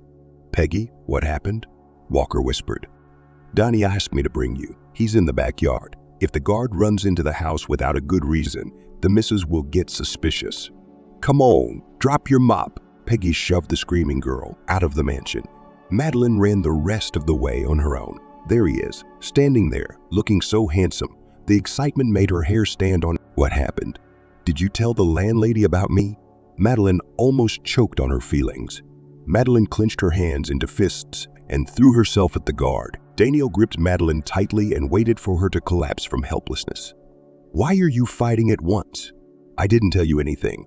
I just wanted to warn you that something's going to happen tomorrow. Cynthia's plotting to get rid of Lexi and her own grandson. She came to me early this morning and offered me good money for my help, and you accepted. Madeline's face glistened with tears. I knew you were a freak, even for your own mother. I would have left my mother to die, but I wouldn't kill innocent people. I hate you. Daniel stopped her speech. No, of course not. I agreed, but only for the sake of discovering her personality, her sick essence, together with you. That's why we have to stop her together. Madeline had an epiphany. So that's what this is all about. The guard was very wise. What did she tell you? What's her plan? I'm gonna talk fast. They might see us. Danielle looked around quickly. Doreen doesn't know anything and can't know anything before we're done. Cynthia ordered me to go into the woods today and dig a deep hole. Clearly, she wants to bury Lexi. Get rid of her. Now listen, I've got an idea of what we're gonna do. We're gonna do it the smart way. I found a long and spacious box that Lexi can fit in. I'll make a hole in the crate and put a drain pipe in it. That way Lexi can breathe underground. The landlady will probably want to see if I buried her. Then, after 24 hours, as Lexi is buried alive, then we retrieve her. Lexi comes home to the Smiths, sees the fear in their eye. Next thing you know, it's riot police. How about that? Wow. I'm shocked. The girl whispered enthusiastically. You could be a born detective. Are we going to tell Lexi about our— Yes, but later. The main thing is not to spook her. As cruel as it is, Lexi will be bait for the big fish. Cynthia, Madeline, and Daniel discuss their plans for another half an hour. Walker must carry the recorder with her at all times and not be separated from it for a minute. There was no telling when the criminal would reveal her cards. Slowly it grew dark. Madeline's heart pounded loudly in her chest. Cynthia was surprisingly cheerful. You bet tomorrow was a holiday. New Year's Eve. Guests and friends would be coming. It's going to be fun. And the mistress will no longer worry about her unofficial daughter-in-law and grandson. Well, at least until the next time they meet. Today, Cynthia sent her husband and son out shopping for holiday gifts. What a stroke of luck. No one will have any idea what happened to Lexi. The hostess set the table herself and invited the girl to dine with her. Madeline helped and retired to the kitchen on Cynthia's orders. Of course, no one must know of the crime. Peggy was trembling with fear, but Madeline reassured her. The detective knew what would happen next. The cunning hostess had slipped a strong dose of sleeping pills into the compote. Then it was all in Daniel's hands. Oh my God, I didn't know I was working for a killer. Making her food. If I'd known, I would have slipped her something, Peggy hissed. It's time to bring her to justice. Let's pray that everything goes according to plan. Madeline Walker had told Brandon everything on the phone and had outside support. If anything went wrong and the girl didn't respond within 24 hours, Brandon was to call the police. Meanwhile, Lexi was already sound asleep, dropping her head on the couch. Cynthia, satisfied with her fine work, was cleaning up the evidence of the crime from the table. Through a crack in the door, Madeline saw Daniel quietly enter the dining room. He picked Lexi up in his arms like a fluff ball and walked toward the exit. The hostess called out for Madeline to clean the dishes and mop the floors. It's dusty in here, she murmured. Where did Lexi go? The housekeeper asked politely, trying not to pretend she knew. She was having dinner with you. Oh, those pregnant women are so weird. Lexi felt nauseous and went up to her room. Don't worry about her. It happens a lot to a girl in her condition, Madeline said with a sly look. Oh, I'm going upstairs after all. I'll see if she needs a doctor. Doreen called, asking how she was. Poor Cynthia instantly turned pale. She cried out like a wounded animal. What kind of servants are they? Boorish and insolent. Honey, I told you, there's no need to bother Lexi. She's tired. Go do what you're supposed to do. Madeline, satisfied with Cynthia's reaction, silently cleaned up the dining room and hurried to the backyard where Daniel was supposed to be waiting for her. The guard was visibly nervous. Didn't anyone see you? He asked. What took you so long? I was cleaning up the dining room after dinner. Yue Walker sighed. What's the deal? Daniel nodded and they got into the car. The guard checked on Lexi, who was sleeping like a baby. Shortly before this treacherous dinner, he had told the girl what was going to happen and how to act. Lexi was in deep shock, but agreed to help, and now she was going to stay in a damp box underground for 24 hours until New Year's Eve. Don't worry, I brought a bunch of warm blankets and a winter coat. Lexi's box will be warm. Madeline snuggled into her boyfriend's strong arm. Finally, it would all be over soon, and she would be out of this damn place. The winter forest greeted them with cold and snow. Large snowdrifts lay everywhere. Madeline felt a little uneasy. She imagined that she was the one being put into a box and covered with earth. The earth was pressing on her head, her chest, the box. What thoughts? We have to chase them away. Everything will be all right. The car stopped at the cozy Peggy's. Daniel got out and stood for a minute listening to the sounds of the forest. Oh, it's nice here in the summer. He mumbled. The girl didn't think so. What if there were more graves? What if the bloodthirsty mistress had set up a graveyard of girls here? I don't even think so. I don't think so. She replied. After the owner is arrested, we should gently hint to the investigating authorities that it would be a good idea to take a walk around and look at the mounds. Do you think so? Daniel said quietly. He took Madeline's hand and squeezed it tightly in his. The girl closed her eyes affirmatively. Not far from the car, under a willow tree, was a huge black hole. A massive wooden box stood. The guard carefully took out Lexi, who was sleeping soundly, wrapped in blankets, and put the girl in the box. He also threw an old fur coat on top. Madeline helped close the lid. You had to be good with a screwdriver. I'll just put a little earth on it, so it won't squeeze through the tree. I'll put more snow on top, Daniel said in a shaky voice. He put the long flow pipe into the hole he had made in the box and breathed a sigh of relief. It was all the right size. As wisps of frozen earth fell thuddingly against the lid of the box, Madeline felt like she was attending a real funeral. Just make sure Lexi doesn't get hysterical when she wakes up. Okay, it's done. I'm gonna camouflage the pipe a little bit and take some pictures for Cynthia. Then I'll open the pipe again. That's what he did. Madeline was uneasy. All the way home, she begged that Lexi wouldn't suffocate, that it would all be over sooner. Maybe with her nerves, she shouldn't be a detective anymore. A florist or an accountant would be much better. You can sit back and not be threatened. How could she have gotten herself in such a mess? Meanwhile, Brandon, her co-worker, who must also suffer and agonize, sits at home and devours a second box of pizza with sausage or cheese. Walker's musings were interrupted by Daniel's voice. That's it. Here we go. Madeline thought for a second. Then she asked decisively, "Can I stay with you tonight?" "I'm too scared to stay at home." Daniel smiled, and they walked toward the security building. Paradise Corner was glowing with colorful lights. The village had been busy since morning, and the guards were working hard. Relatives and friends of the rich were coming to the village in luxury expensive cars. In the middle of the Paradise Corner, the residents themselves installed a huge live Christmas tree, a joy for the next 2 or 3 weeks for the children of the Majors. The tree was decorated with colorful lanterns and big balls. The smell of goodies and kebabs wafted everywhere.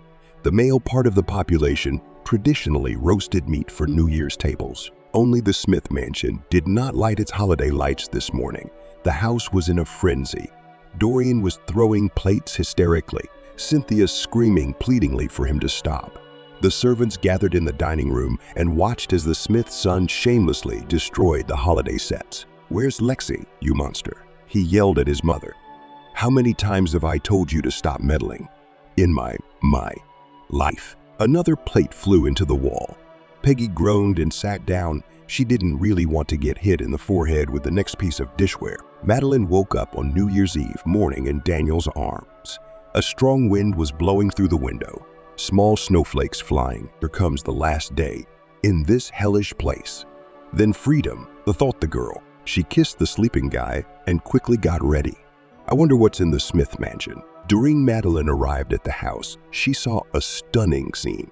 Doreen packing his suitcase, Cynthia running from corner to corner with her hands clasped together, Vincent sitting in a chair, his face expressionless. Peggy was crying in a corner. Muse Scott was running after the landlady with valerian and ammonia. Fine, now we have to wait until evening, Walker thought.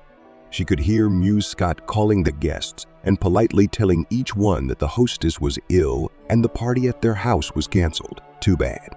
There would have been plenty of witnesses to Lexi's mysterious resurrection. Poor thing. Madeline found Daniel in the barn. "It's time," he said. "Wait, I'll get the car out and get a shovel. I'll get a thermos too. Poor thing's freezing. I'll get the tea." Madeline shouted and ran into the kitchen. Peggy was there. She was sobbing and huddled on the table. When the girl came into the room, the cook came up. "Cynthia knows all about your plans. She is looking all over the house for you. Run, my girl." Madeline turned around and wanted to open the door, but she was beaten to it. A strong and hard hand grabbed the girl by the scruff of the neck. It was Cynthia. She let out a victorious yell and dragged Walker upstairs. No, Madeline has to go after Lexi now. At least Peggy had warned Daniel. Let him go on his own, get the girl, while she distracts the old git. Cynthia shut the door noisily behind her and groaned in triumph. "Oh, I know all about you, bitch. Who you are and why you came here. I'm not letting you out of here alive." Madeline remembered that she still had her tape recorder in her pants pocket. She decided not to waste any more time. "Oh, come on. You're the one who hired me," Walker said wryly. The only thought in her head was, what a bunch of Adamses. Disgusting. If I'd seen what could happen in that rich, old mansion earlier, I would never have worked there. Cynthia frantically searched the nightstand for her pills. She cursed irritably every time she failed to find the vial in the next locker. Abandoning her futile efforts, the woman walked over to the safe, opened the code lock, and pulled out a gun. If I had known who you were, I would have shot you in the agency." She hysterical, and believe me, I wouldn't have gotten anything for it. I'd have given money to the management, and they would have kept their mouths shut. "What did you find out, you bitch?" "Just what I needed," Madeline replied and laughed. Tell me, how did you manage to cover up the mass murder of all the Doran girls? And more importantly, why did you do it?" Cynthia quieted down and asked in a whisper, sitting down on the bank. How did you find out about it?" "I didn't tell anyone. Even my husband sometimes didn't know how I had to hide the corpses." "So it was you who killed them?" "Well, not always. Kate did. I just overdid it with the poison." But the pathologist didn't even think to send the blood for poison testing. The rest of them were helped by drivers and guards. "And with Lexi," Madeline said slowly. "May, did you give her sleeping pills and bury her alive?" "Well, I was fine with Lexi at first. I thought Doreen would play with her and toss her aside like a toy. But he didn't. He got her pregnant. It was immediately clear that it had to end." Cynthia sighed noisily and scratched her temple with her pistol. "Why are you asking me all this? You're not going to live anyway. You think you can sneak out of my house? The guards have served me well for a long time, so don't get your hopes up." Madeline decided to ask another question. "Why? Why did you do all this? Isn't it nice for a mother to know that her son is a happy family man? Doreen tried to find his soulmate every time, but you wouldn't let him." "I grew up in a rich family," Cynthia began. "I had no siblings. My parents spoiled me all the time. I was used to having everything handed to me as a child. When I met Vidley, I realized that he would be mine too, forever. Doreen, though he grew up alone without brothers and sisters, didn't grow up like me. My son was the life of the party. He liked to give and share. Basically, he did all the things that pissed me off, and I was jealous of all those girls who wanted to take my son away from me. Yeah, I got rid of them hard, but I love my Doreen.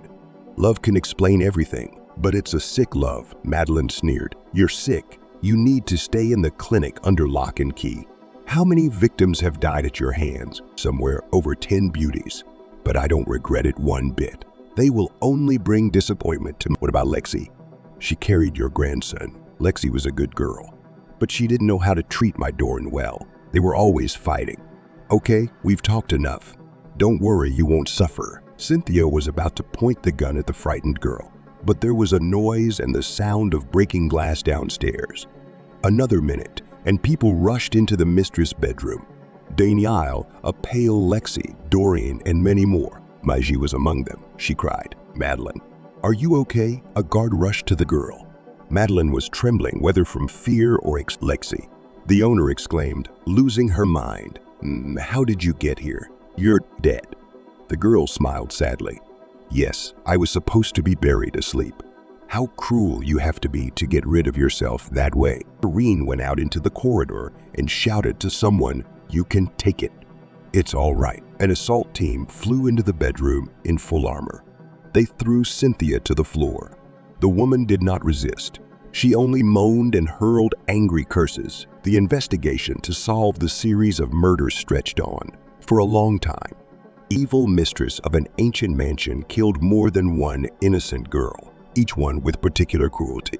Vincent Taylor and Doreen Smith were also charged with covering up the crime and helping to facilitate the atrocity. Madeline was able to return home. The first thing she did was to call Jean. "Good afternoon. This is Madeline Walker. I can now tell you that your case has been reopened. Kate did die, not die of natural causes. I will give you the address of the investigation team that is currently looking into this." Jody was grateful for the young detective's work. She even advised her acquaintances to contact Madeline Walker if suddenly need to solve an important and mysterious case. The entire staff of the mansion was fired and taken for long interrogations. Lexi had returned to her parents and was now enjoying her pregnancy, never mind Doreen. Cynthia was placed in a mental institution where she was nursed back to health after the forest, at Madeline's request, had been completely checked and something terrible had been found there. In the thickest part of the forest, where it is difficult to pass without sticks or an axe, there were many bumps resembling graves. When the investigator, together with his team, exhumed the remains of the bodies, he confirmed that they were Doran's ex-girlfriends. Monica's daughter was among them. When the former washerwoman found out, she went to hospital with a heart attack. She could not calmly endure the fact that her favorite mistress ruthlessly massacred the only child of the servants. Also, traces of potent poisons were found in Cynthia's bedroom. The vials themselves were nowhere to be found. Apparently, the cunning landlady had hidden them or disposed of the evidence. Madeline and Daniel continued to date. The boy got a job at Madeline's agency and now helped the girl with everything. Brandon, when he found out that Madeline had found a lover, was not very much upset. At that time, he had already found a beautiful person from the kind of intellectuals and spent a lot of time in her company. Madeline Walker first time just lay in bed and enjoyed the tranquility. At last one could lie down and not have to clean anything. The girl was much interested in the details of the development of the case. How good that grief-stricken relatives were able to bury their children and calm down. After all, some had hoped for years that their daughters were missing. Madeline learns that Peggy, the cook at the mansion, has taken a job at the local bakery as a baker and is even successfully improving her bread baking skills. Brandon and Mila, Daniel, and Madeline sat in a cozy cafe at the intersection of the main streets. Walker loved this place. She'd often eaten the mouth-watering buns and croissants here before, but now she just enjoyed the good company. "Walker, you're the talk of the Paradise Corner." Brandon exclaimed happily, and all over the news. "You're a local celebrity now. You get the best-looking coffee cup. Oh, it doesn't matter what cup you drink from, as long as it tastes good," she said. Brandon laughed merrily. "When's the wedding, lovebirds?" He asked Daniel. He thought about it and said, "Why don't you ask Madeline? I keep calling her, but nothing. The fish aren't biting." Madeline didn't say anything. She knew that Daniel had received a letter from the police calling him in for questioning as a defendant. The thought that her boyfriend could be sentenced to prison made it hard to make any further plans for his life. Daniel realized it himself, so he didn't stress the girl with his desire to create a family. "It'll be okay," he said with a look at Madeline, and she winked. When the investigation into Daniel's involvement in the abuse and murder of girls began, the prosecution got its way. The guy was facing 2 years in a maximum security penal colony. Madeline agreed to wait for him and not meet anyone. It was a cold winter day. All the holidays had passed Madeline by, so she decided to catch up and have a small New Year's Eve party at home. When the girl finished, she was satisfied with her work. A small Christmas tree stood in the corner, decorated with homemade toys. Madeline, living alone, did not celebrate holidays at home. A couple of salads, tangerines, and a bottle of champagne were on the table. Madeline took another look around the room and was pleased with herself. "Oh, what a hostess I am," she said to herself. The doorbell rang. There she was, standing there, red with frost, holding a box with a red bow. "Maggie." The girl rushed to hug her friend. The former cook had become close friends with Walker, and Madeline often invited her for walks and visits. Now Peggy came into the house and filled it with her laughter, her lively smile, and her joy. "Do you think Daniel will come back as he was before the colony?" Madeline asked Peggy. She was silent for a moment, finished her salad, and answered, "You know, everything in life is fair. A lot of people have relatives die, but that doesn't give a man absolutely no right to take the lives of others. In fact, Daniel, like Cynthia, is a killer. It's good for him to realize that, and also that when he gets out of prison, he remembers what he did and doesn't repeat his mistakes." Madeline sighed and drank her glass of champagne in a gulp.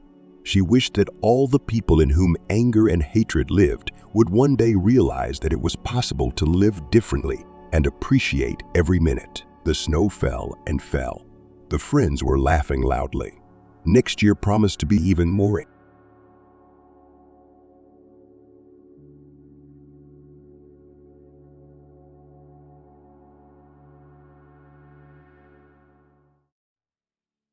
Alana turned off the bedroom light. Time to go to bed, she thought. Tomorrow would be a day off, so she could stay in bed longer. But it was almost 1 o'clock in the morning and her eyes were getting sleepy. I can't wait to get under the covers. In her head flashed only one thought. The woman watched her favorite TV series, and here she could not tear herself away.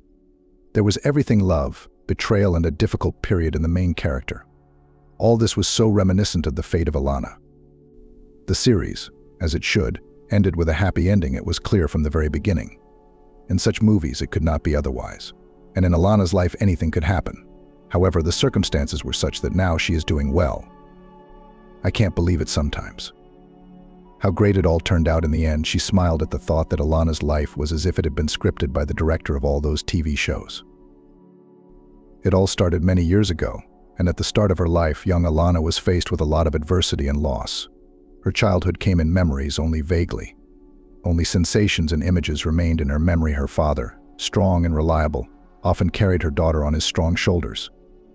The girl adored these moments. And fun, and a little scary to look at the world from such a height, thought Alana, feeling the support of her father's hands. Her mom was like a warm hug, kisses, with a gentle voice, her face so high it was lost in a haze. Alana couldn't remember mom's features. They were blurring and slipping away. But amazingly, for some reason, Alana could still clearly see her mother's dress in front of her, turquoise with small black polka dots. And then her parents were gone. Everything happened suddenly. A fire in the dormitory, caused by a cigarette butt left on the sofa, took the lives of young students. Luckily, Alana stayed at a 24-hour daycare center that night. She remembered longing for her family. First she cried, then she was angry at her mom and dad. Why don't they come? Why don't they pick me up like they used to? The nanny, as best she could, tried to explain to the 3-year-old girl what had happened. What had happened?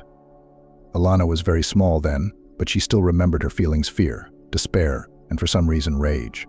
The girl was about to be sent to an orphanage, and the paperwork was already being processed when her Aunt Alex, her father's sister, suddenly showed up. Alex lived in the village, single-handedly raising 2 daughters, and she didn't really need Alana. Brother and sister did not communicate much, but relatives of Alan's father persuaded Alex, saying that it would be wrong if the girl would grow up in an orphanage when her aunt was alive. As a result, Alex's aunt, for whom the opinion of people was very important, sheltered her niece. Alanino's childhood was not a happy one. Aunt Alex was not happy about the extra mouth, but she fulfilled her duties, dressed, fed, and brought up Alana. She sent her niece to school on time, kept her busy, and taught her household skills.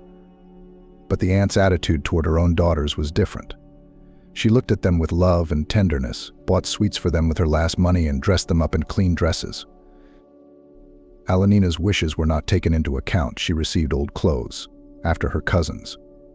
When they fidgeted in front of the mirror, her aunt smiled, calling them beauties and photo models. Alana, trying to get approval, did the same, but heard in her address a completely different assessment. That's the same monkey screams. All in the mother went, would not have been a case to do. So, trying to be inconspicuous and not to attract attention to herself, Alana became more and more withdrawn.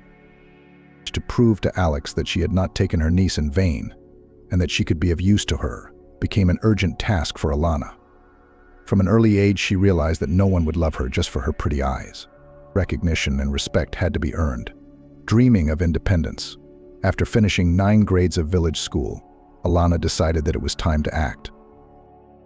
She applied to the college, as continuing her school education and entering a university seemed something impossible. You need to get a profession as soon as possible and become independent, Aunt Alex reasoned, frankly expressing the idea that university was not an option for Alana. Once you get a specialty, you'll start earning your own money, Auntie persuaded, not hiding her thoughts that it was time for Alana to think about a future outside the village.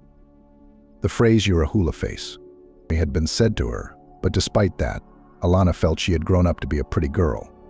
She saw her reflection and noticed traits in herself that set her apart from her cousins.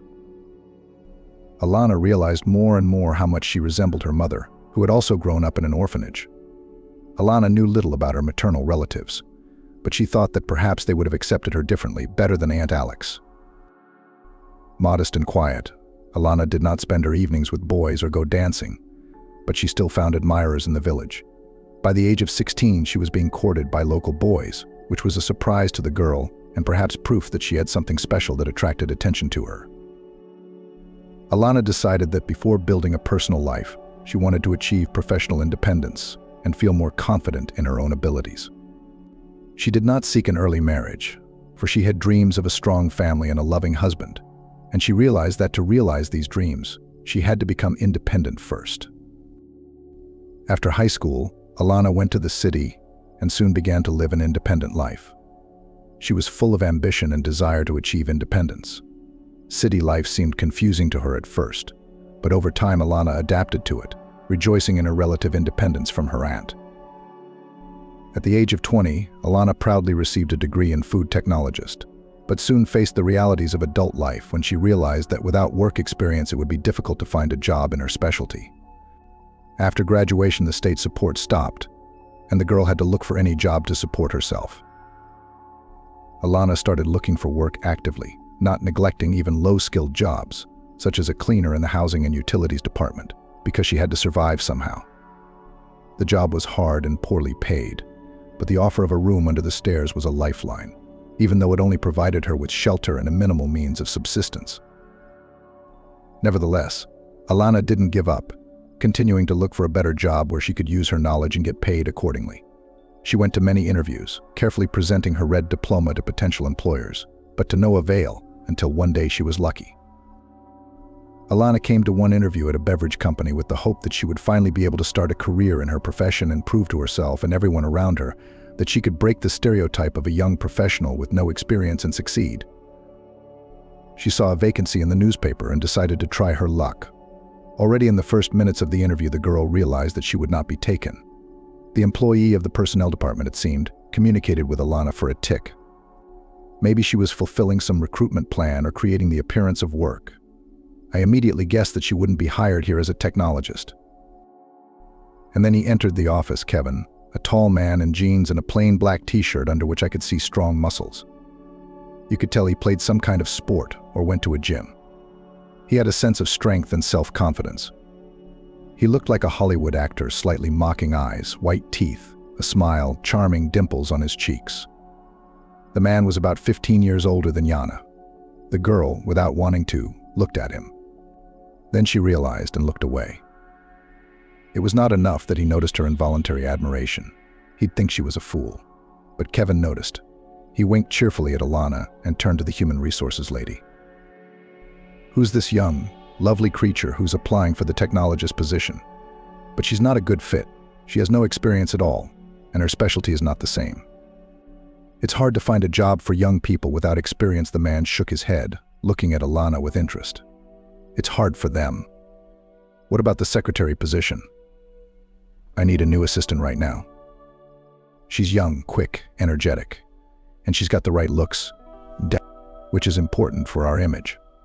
We wanted to transfer a technician to this place from the energy department," reminded the personnel officer. "Let's put the girl on probation." "Something tells me she can handle it," Kevin said, winking at Alana. He grabbed a file from his desk and left the office. Without expecting it, Alana had become a secretary. The job was not difficult, and the girl was quickly brought up to speed. She was required to answer the phone and record messages for the boss when he was absent from work. Also, Alana had to prepare coffee for Kevin's visitors and treat them while they were waiting for their turn in the reception area. The salary offered to the girl was such that she couldn't even believe her luck. With this money, she could rent a nice apartment, eat well, and buy herself nice outfits. She could even save a little every month. But all of this kept Alana's mind at ease. Her new responsibilities, her co-workers, and the chic surroundings of the reception area where she worked now were very different from the dirty driveway cleaning she'd been doing recently. But Alana enjoyed her interactions with Kevin. He turned out to be very kind, understanding, and fun. Her boss treated her well, praised her performance, complimented her, and discussed work issues. Alana didn't notice how she fell in love. It was probably her first and immediately strong love. She couldn't imagine life without this man. The object of her secret love was Kevin, of course. But Alana knew he was married to the beautiful and intelligent Cynthia and had 3 wonderful sons. Trying to condemn herself for these feelings, she couldn't escape her sincere emotions. But she realized that this situation had no future. She shouldn't be a nuisance in someone else's family. After convincing herself over the weekend, Alana decided to end her reverie. Over the weekend, Alana got used to the idea that there was nothing she and the chief could have in common. But on Monday, once again seeing his smile and eyes with a sly squint, the girl again ceased to control herself. She was dreaming, daydreaming for real. She wanted Kevin to hug her, to kiss her, to hold her close. Alana would be the happiest person in the world. One evening, Kevin invited Alana into his office. It was late. The co-workers had dispersed. The boss was preparing for an upcoming audit and stayed late to look over the reports. Alana was required by regulation to stay in her office as long as the boss was at work. Kevin rarely stayed late, once every couple or 3 months at most. That's when he did too. "Alana, I need to talk to you straight," the man began as Alana sat down in the visitor's chair. The girl tensed up. Maybe the chief had some complaints about her work? Suddenly he would offer her to write a letter of resignation. Where else would she find such a job? "We've had you for 6 months. You're a good girl, you're a good worker. But I realized not too long ago that it's not just those qualities that attract me to you," Kevin continued, looking Alana straight in the eye and speaking in a quiet, calm voice. Thinking about what had happened, Alana was already feeling a little dizzy. Her heart was pounding frantically in her chest and a chill appeared in her stomach, just like before exams. "I think you have some feelings for me too." "I'm right," Kevin said, looking at Alana point blank and waiting for an answer. How could the girl deny the obvious? Yes, of course she did. She'd been in love with the chief for a long time, tried not to show her feelings, thought she was succeeding well. But no, Kevin, it turns out, understood everything. Later, many years later, Alana looked at the situation with different eyes. Kevin had pressured her, creating the illusion of a choice, even though the decision had been determined in advance. Kevin is a rich, powerful man, handsome, mature, successful. She is a young girl, completely dependent on him. Kevin clearly understood how important the job and the paycheck were to Alana. He skillfully manipulated young girls, making them lose their heads to him. However, the realization of all this came much later. In those days, it seemed that fate generously rewarded her. The girl couldn't even believe her luck. Kevin paying attention to her was unbelievable. She loved him and was willing to do anything for him. "Yes, you're right. I have feelings for you too," Alana admitted, blushing. She herself didn't understand why she suddenly felt so vulnerable. "Then I'm not wrong," the man smiled. "Let's make a deal first. Let's stop replacing each other. Second, I really want to spend more time with you. So I suggest right now we have dinner at a restaurant somewhere. How about it?" Alana shrugged. She wasn't yet used to the idea of Kevin himself proposing a relationship to her. It seemed unbelievable. At that moment, the girl had completely forgotten about her boss's wife and his 3 sons. It all seemed unimportant. The main thing was Kevin, who looked at her with tenderness and admiration, smiled and invited her to dinner. "I'm probably not dressed for a restaurant," Alana finally said. There was no dress code in the company. Everyone wore what they wanted to wear. On this day, Alana came to work in jeans and a t-shirt. If she had known in advance, she would have worn one of her favorite dresses, which she now had plenty of thanks to her good salary. Alana, Victor smiled. "You don't understand anything, and you don't even realize how gorgeous you look in those jeans of yours." "It's just adorable," Kevin said with a smile. They did go to a restaurant that evening. It was the first time Alana had been in the cabin of the chief's expensive foreign car, and it was the first time she had been to a restaurant too. The girl felt a little confused at first. She didn't know how to behave and what to say. She was afraid of looking rude and ignorant in front of Victor. But gradually the man did the seemingly impossible with his jokes and compliments. He dispelled her stiffness. She did not notice how she began to communicate with him simply and sincerely. Kevin wanted to know everything about her, and she told him everything about her cold childhood, about her difficult years of study and her work as a janitor. Kevin looked at her seriously and silently, without interrupting, catching every word she said. "Yeah, you've had a hard life," he said when Alana was done. "Life hasn't spoiled you, but you're with me now, and things will be different." Alana smiled. She believed this strong, powerful man unconditionally. Finally, she felt secure and unfamiliar, but so pleasant feeling. Later, they kissed for a long time in Kevin's car. Alana was dizzy from his embrace and kisses, loving his warmth and touch and responding eagerly. But suddenly, Kevin said it was time to leave. He drove her home and kissed her gently on the cheek goodbye. "You don't look good here," he looked around, surveying his surroundings. "We'll figure something out." From then on, their story began. At work, they didn't advertise their relationship, although Kevin could occasionally smile, especially at Alana in front of all the co-workers, and even compliment her. Soon it was known to everyone. It was making Alana a little tense, but no one said anything to her face. People valued their places and held on to them. Probably that's why no one wanted to ruin the relationship with the chief. Before Alana knew it, Kevin had become everything to her. She didn't need anyone else, just to be near him. To hear his voice, to inhale the scent of her favorite person, to feel the beating of his heart. Alana was ready to dissolve in him, to do for him everything he wanted. When they didn't see each other for a long time, it happened occasionally. Kevin would go on a long business trip or go on vacation with his family. Alana couldn't eat anything. She melted before her eyes and stopped caring about anything. Books were not read, TV series were not watched. The girl counted the days and even hours until she met her beloved. It was like an addiction. Kevin patronized Alana. He liked to surprise and please her. The man was not stingy with gifts, expensive jewelry, brand-name clothes, shoes, certificates to spas. Every time he came up with something new. Kevin rented a luxurious apartment for Alana in the city center, spacious, bright, stylishly furnished. Sometimes he stayed overnight, and in those moments Alana felt especially happy. She imagined they were husband and wife. She didn't have to share him with anyone. And she didn't have to hide either. One thing marred the happiness: Kevin had a family, and that fact was impossible to ignore. The man, without noticing it himself, often told Alana something about his children or his spouse. They were mostly funny and sweet stories. The man loved his boys and had great respect for his wife.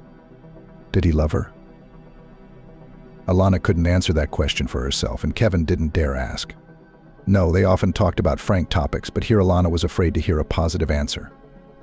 What if Kevin really loved his wife? And she, Alana? Just a passing fancy. And yet Alana felt that Kevin took her very seriously. He may have planned a brief affair with the young secretary at the beginning of the relationship, but then it turned out that they were very good together. Despite the difference in age and social status, "You understand me like no one else," Kevin confessed more than once, looking at Alana. "I feel so good with you, and so relaxed, my soul rests." It's such an amazing feeling to realize that there's someone who accepts you with all your strengths and weaknesses. Kevin was right. Alana did love him with some kind of unconditional love. Even if Kevin had committed some horrible act or crime, it wouldn't have changed Alana's attitude towards him. 10 years flew by unnoticed. Alana and Kevin grew closer during that time. They occasionally flew together on vacations. Kevin would make out a business trip at work and take Alana with him. Those were wonderful days: the sea, the beaches, the incredible beauty of nature. And it was just the two of them, with no other eyes and ears.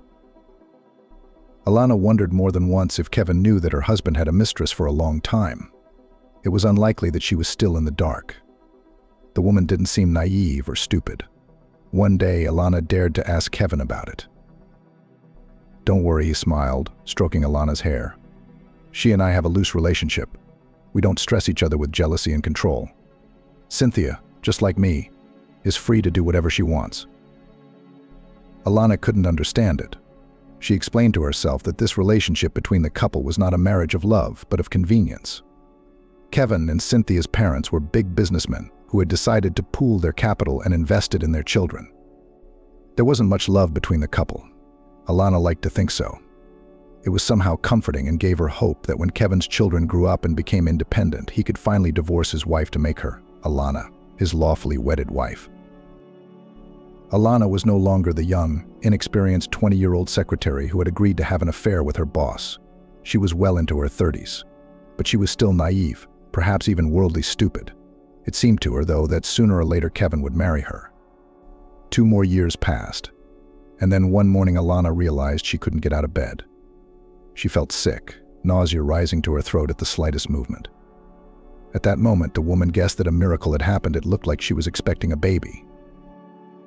Despite the fact that she and Kevin were very careful, no method of contraception gives 100% results. And here's the result. Despite not feeling well, Alana suddenly felt happy. Her soul felt warm and clear.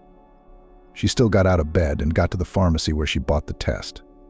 Alana was afraid that she was wrong, but the test did not disappoint. 2 bright stripes showed that she had a baby under her heart. Before talking to Kevin, Alana was hardly worried at all. Yes, he'd said more than once that he didn't want any more children, but she didn't think Kevin wouldn't be happy when he found out about the baby. He loved her so much, cared for her so tenderly, showered her with compliments and gifts. Wouldn't he be happy to hear that they were going to have a baby soon? Alana has been dreaming of a baby for so long, envying moms with strollers. And now she's going to have a baby too. Finally, a son or a daughter, whatever. Kevin, however, frowned when he heard the news. "Alana, we had a deal." There was an accusing tone in his voice. "I don't know how it happened," Alana said, surprised at herself. She had already realized that Kevin was not happy about the baby, but she was still hoping to change his mind. She wanted him to share her joy and excitement, to tell her that everything would be all right. But it wasn't. Kevin stood his ground. He didn't want a child, and the only way out was to terminate the pregnancy. Children out of wedlock were out of the question. Alana cried, begged Kevin to come to his senses, and for the first time in their 12-year relationship, she was angry with him.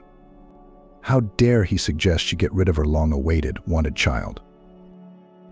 "I love you, I love what we have. But the baby doesn't. I have a right to decide that too." "No, you don't." Alana slammed the door and stormed out of the apartment Kevin had rented for her. She ran out into the night, wherever she could see. The woman wasn't afraid to stay on the street. She had a cell phone and had accumulated a small fortune over the years. She and her child would have enough for the first time, and then Alana would find a job and things would get better. "I won't betray you, my little one," Alana said to her daughter. Yes, to her daughter. Alana realized what was waiting for the girl the moment she ran away from home. Alana quit her job at Kevin's company and rented a small apartment on the outskirts of town where rent was cheaper. Kevin called often, but every time she answered, she thought he'd come to his senses. But no, he was still insistent he wanted Alana back, but he was urging her to get rid of the baby. Alana was nervous, under tremendous stress every day. She dreaded the future. She couldn't find a job and now had no one to lean on. Alana had grown accustomed to Kevin, to his sensitivity, attention, tenderness, support. He playfully solved all the problems that arose and with a few words lifted Alana's mood. And now Kevin had become alien and inaccessible. Alana felt their connection breaking, and it was almost physically painful. Sometimes she even thought about doing what Kevin wanted her to do, get rid of the baby and go back to her old life. But those thoughts quickly faded.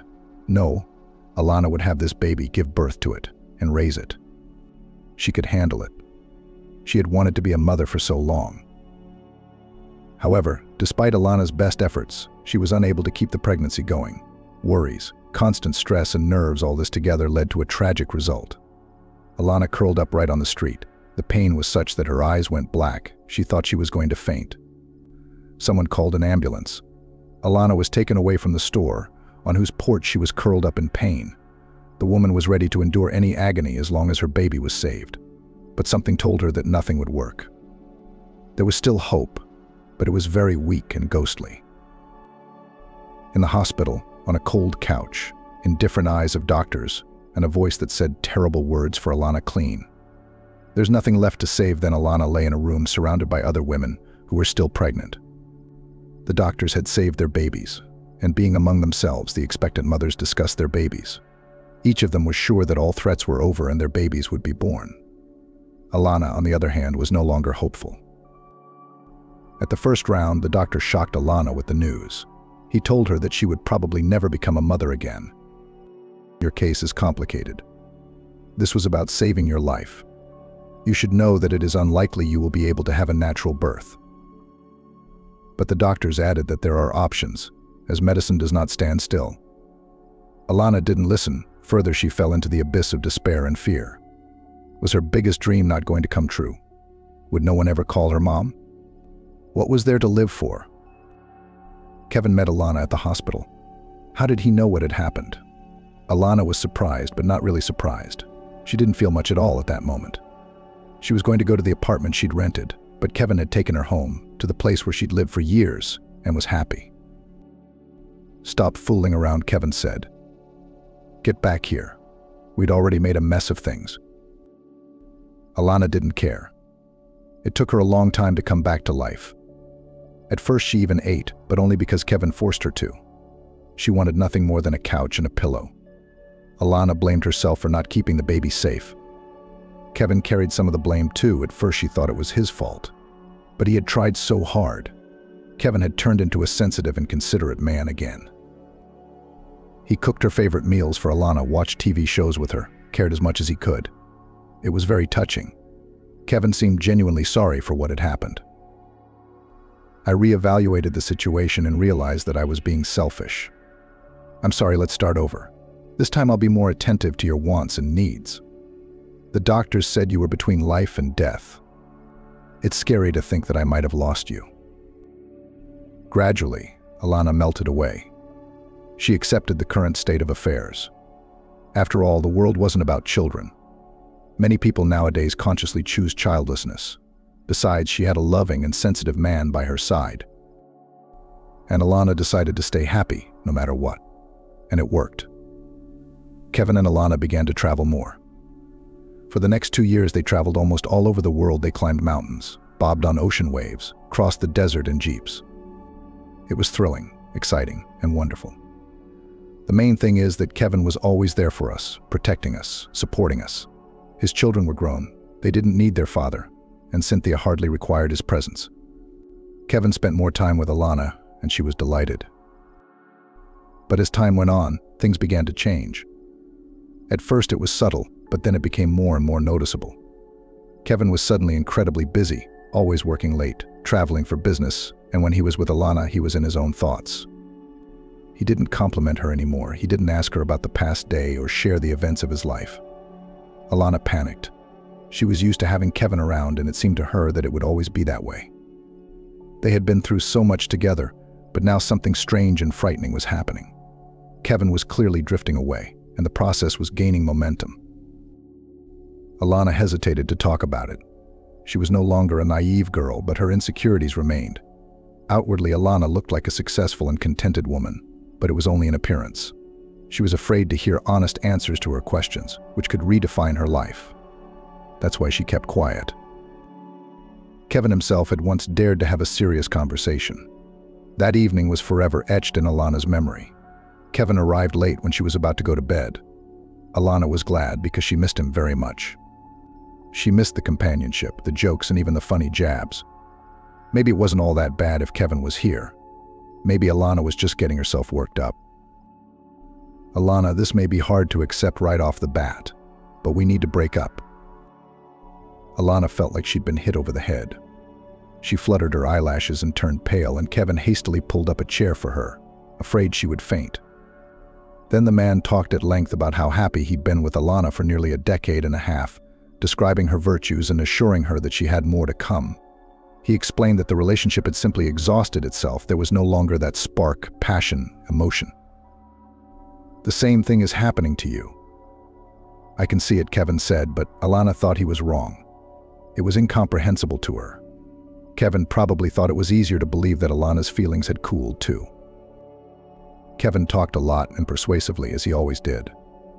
Alana listened, sometimes nodding, answering something. She didn't cry, she didn't beg, she didn't argue. It was useless. Kevin had decided everything for the two of them. You could see it in his eyes, hear it in his voice, read it in every gesture. "I met someone else, and I had strong feelings for her. I didn't expect that to happen in my old age," Kevin admitted. Alana didn't cry, but she was dying inside. She realized that the old Alana was gone. Kevin was everything to her. She had no idea how to live without him, but he had made his choice, and nothing could stop it. The man couldn't hide a smile while talking about his new love. This is something incredible. Alana, you're going to have to leave my company. You're just going to quit. She'll be working here now. And you and I can't see each other all the time. It's going to be hard on both of you, and on me, of course. Alana nodded, barely holding back tears. I feel so bad about all this, Alana thought. It's going to be okay, Alana smiled, trying not to show how hard it was for her. She didn't want Kevin to feel sorry for her. Just not this. I'm sorry for what happened, but I've been honest with you. This is all very hard. I'll help you find another job. And you can stay in the apartment as long as you want until you find a new one, Kevin added. Thank you, Alana nodded. That was it. Alana's past life was over. She wouldn't stay in the apartment that held so many happy moments. The woman left for another city where nothing would remind her of Kevin. And it wasn't easy. They lived together for almost 15 years. And Alana got used to Kevin, to the joint life with him, thought it would last forever. But everything changed in an instant. Alana found an apartment in a new city thanks to her savings and started looking for a job. She faced a hard truth: it was not so easy to find a job in her specialty. Almost 15 years of working as a secretary did not give her a chance, because there were few suitable vacancies, and she could not do anything else really well. So Alana became a kitchen assistant at a local restaurant. Her job duties ranged from making sure the floors were clean to washing dishes and carrying pots.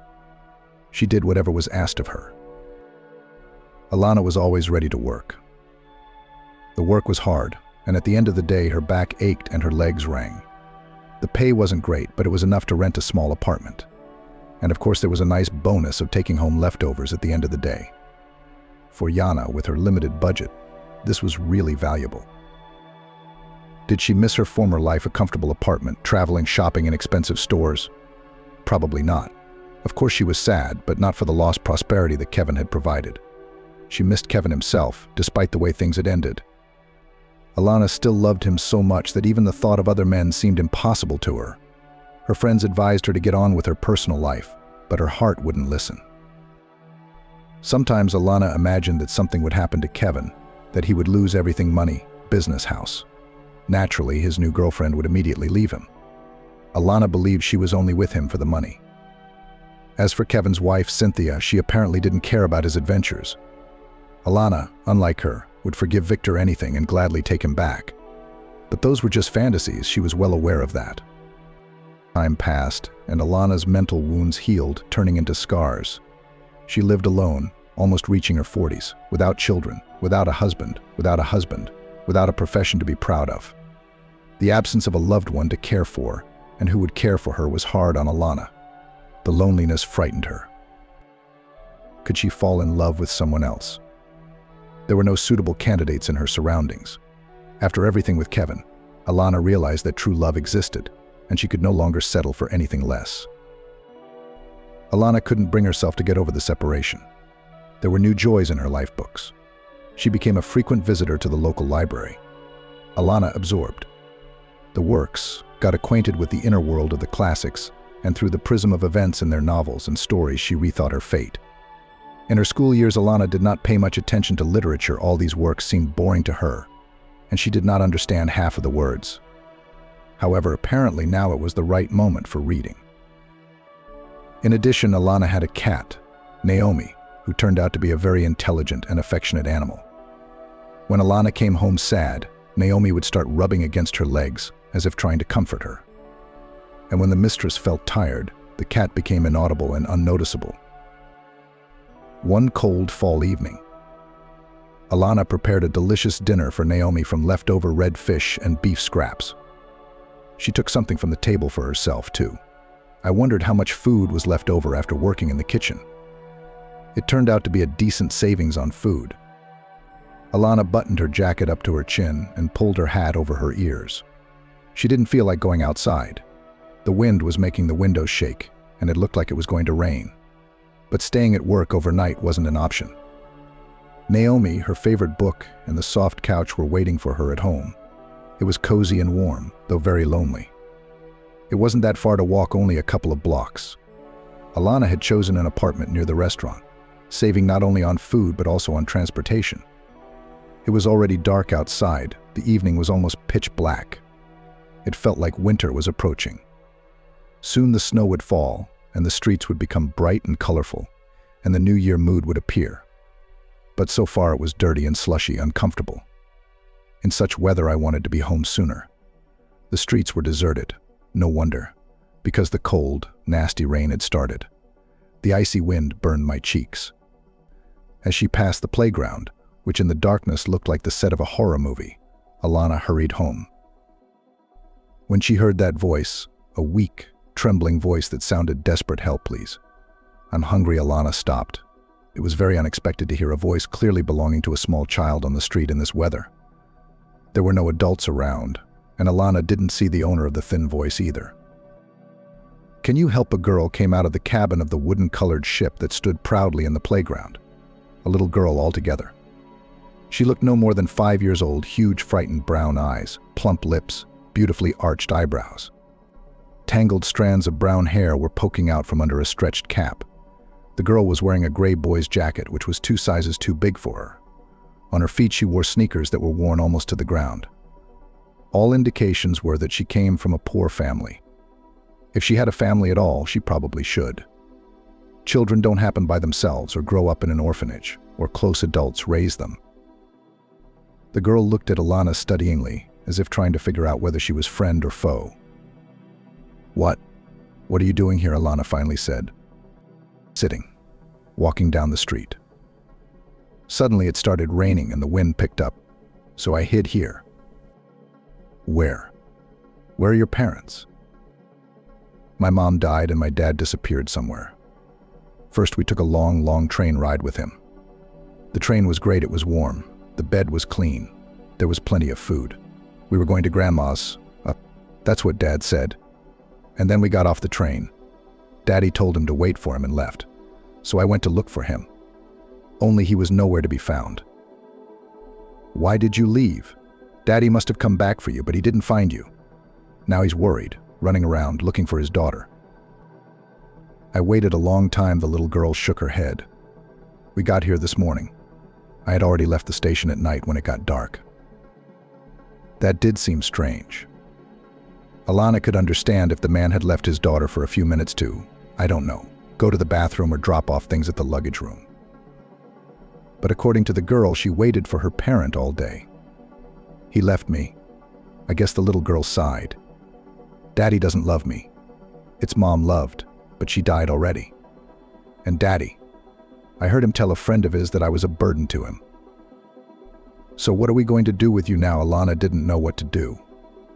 Leaving the girl out here in the cold wasn't an option. That was for sure. Dragging the child to the police wasn't an option either. The baby needed a good dinner and a warm bed right now. She'd have to sit on some chair all night at the station while they drew up a report, while they figured out where to put her, while they called the guardian or whoever they called in such cases. "Let's go to my place now," Alana finally decided. "We'll eat, watch TV. I have a cat, you can play with it. And tomorrow we'll go to the police. And the police uncles will decide what to do with you." "The police?" The girl immediately tensed up. "You don't have to go to the police. I haven't done anything wrong." Alana realized that the little girl was afraid of policemen for something. Most likely she had transferred such an attitude to law enforcement representatives from her parents. Perhaps they were doing something criminal. It's very likely. Normal people don't put their children in this situation. "The cops are kind and good," Alana reassured the little girl. "We'll ask them to find your daddy." "Okay." Yes, the little girl nodded and added, "I'm really hungry. Auntie, do you have any sausage at home?" Alana's heart clenched with pity for this hungry, abandoned child. Somehow she reminded her of herself as a child, needed by no one, forgotten and abandoned by everyone. Alana held out her hand to the girl, who smiled and clung to it happily. Along the way, Alana and the girl got to know each other. She knew her name, Emma, but she couldn't say her last name. That was strange for a rather small child of 5. Emma told a little about her life. At first, the little girl lived with her mom and dad somewhere in a village or on the outskirts of a small town. Her parents apparently drank. Emma mentioned noisy companies, fights, people falling asleep on the floor, including complete strangers. And in all of this, a small, defenseless child was growing up. Listening to Emma, Alana thought about how lucky she was to be in her aunt's family as a child. And she wasn't exactly loved and certainly not spoiled, but she'd never witnessed a scene like Emma's, either. Emma was taken to work almost every day. As Alana understood it, her parents would take her to the center of a small town and leave her at a crosswalk to beg for alms. Emma was given a lot. Of course they did for such a doll. Brown eyes alone. In general, Emma had a hint of oriental blood-dark skin, coal black eyelashes and eyebrows. She looked like a beautiful, expensive doll. And she was not cherished, not appreciated. Emma should go to kindergarten, wear smart dresses, play with her friends. She is so energetic, smart, curious. But the girl had to spend her days in a dark underpass and beg for change from passers-by. Didn't they hurt you there? Alana asked. Little could happen on the street to a small child? No, Emma shook her head. Everyone knew me in the crosswalk already, my uncle, the guitar player, and my aunt. She sold knitted socks in the crosswalk. And my dad often came to check up on me. In the evening, Emma's family returned home and went on as circumstances dictated. Sometimes Emma was left alone for a few days in an empty house. Her parents went out with someone. Other times, the company would gather at their place. Emma didn't know any other life, so she talked about everything that happened to her easily and casually. It was the norm for her. Meanwhile, Alana's hair was standing on her head in horror. What a lot of things had befallen a small child. And then Mommy died. Emma sighed. Daddy said it was bad vodka. And God saved him. He'd fallen asleep before that bottle was opened, so he survived. But Mom didn't sleep. So her friends got poisoned. Emma missed her mother very much. According to the girl, her parent loved her, treated her with candy, called her a beautiful princess, made beautiful ponytails. But sometimes she beat her, of course. It usually happened on days when Emma wasn't served enough. But if they served a lot, kissed and hugged, sang songs to her daughter and looked at her with kind eyes. Daddy's not like that. He never hugged me, and he never sang songs to me, and he never told me fairy tales. He doesn't love me, but still he's my daddy, and he takes care of me. Now he's lost or left me because he doesn't need me. They finally made it to Alana's apartment. You come on in, don't be shy. See, Naomi's meeting us, already missed you. Emma seemed to be in a normal apartment for the first time. Everything here seemed unusual, strange and wonderful to her. Simple things made the little girl really excited. Like the lamp on the wall or the toaster or the bathroom. Alana immediately filled it to the brim with warm water to wash the girl. Everything. Alana wrapped Emma in her robe and carried her little guest into the kitchen. Dinner from an expensive restaurant was already waiting for her. Here, grilled vegetables, chicken kebab, fruit. At the sight of this variety, Emma was even confused. Is this something you can eat? For me, she asked. You, Alana smiled. You should try it. It's really good. Emma greedily pounced on the food. It was immediately apparent that the little girl had been starved. And then Alana put Emma to bed in a makeshift bed made from 2 upholstered armchairs. She didn't have a second bed in the apartment. I love it so much at your place, the sleepy little girl admitted. May my daddy never be found at all. I want to stay with you. These words echoed warmly in Alana's heart. She was pleased that Emma liked it at her place. On the other hand, one should never get attached to the little girl. She'd have to go to the police with her tomorrow anyway. That's a shame. What a pleasure it is to take care of a child, to see its happy eyes, to open the world to it. I can't tell you how it feels. Even if only for one evening, but Alana felt like a mother of a wonderful girl. In the morning, she had to dress up the baby in her old dirty clothes. There were no other clothes. Alana asked for time off work and explained the situation. They were sympathetic and gave her advice on how to talk to the police so that they would not think that a kind woman had taken someone else's child. Alana was surprised. She had never even thought of such a possibility. At the station, Alana went to the duty officer and told him her story. He, surprised, looked at the 2 visitors with his eyes and called someone. Then he called the number of the office and let the woman with the child behind the desk. The young man in shoulder straps listened to her, then asked Emma a few questions before writing down Alana's details and suggesting she go home. What about the girl? Alana was no longer indifferent to Emma's fate, especially since the girl clung so trustingly to her hand. How is it to go and leave her here with strangers? The little girl's been through enough. Can I take her? I promise I'll be in touch with you 24 hours a day, and I'll take the baby anywhere at the slightest need. The policeman shook his head negatively. You could see in his eyes that he'd love to help Alana and Emma, but he wasn't supposed to.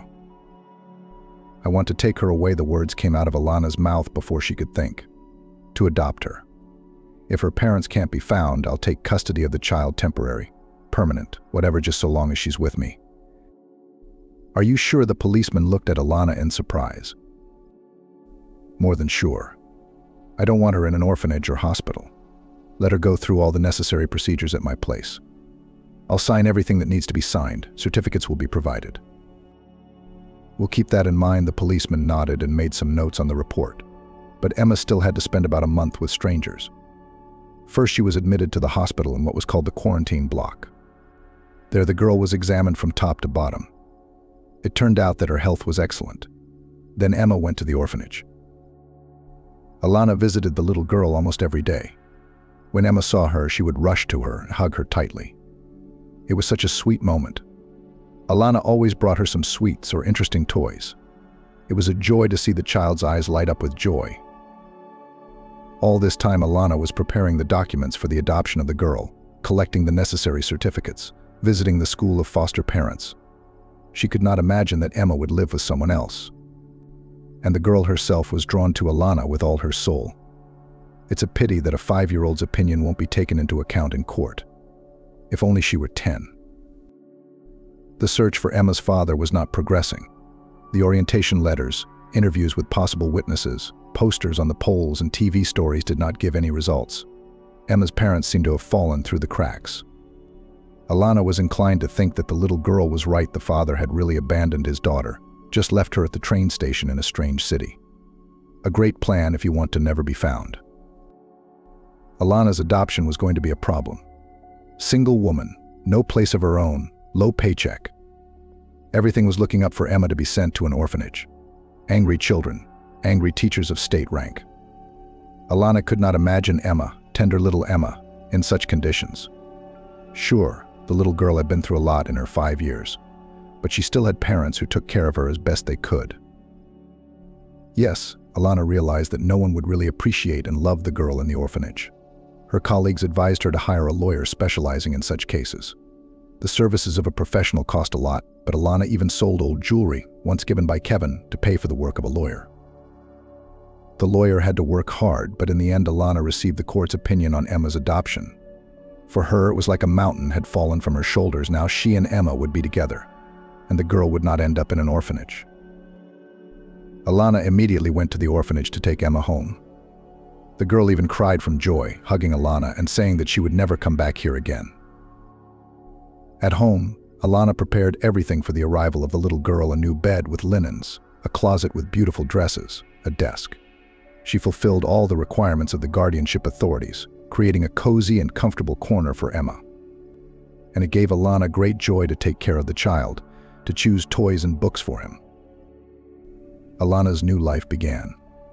Emma turned out to be a wonderful child, perky, but able to keep herself in control, inquisitive and kind. She tried to take care of Alana, which moved the woman to tears. Alana had a family now, and she was happy. Emma finally went to kindergarten, where she immediately made many friends. The energetic, intelligent girl was always the center of attention. She invented games and activities that attracted children to her like a magnet. Alana couldn't get enough of her daughter. Emma didn't remember much about the past. It was as if she had decided to forget everything that had happened before she met Alana. And she had. Only sometimes she fidgeted restlessly in her sleep and soon calmed down.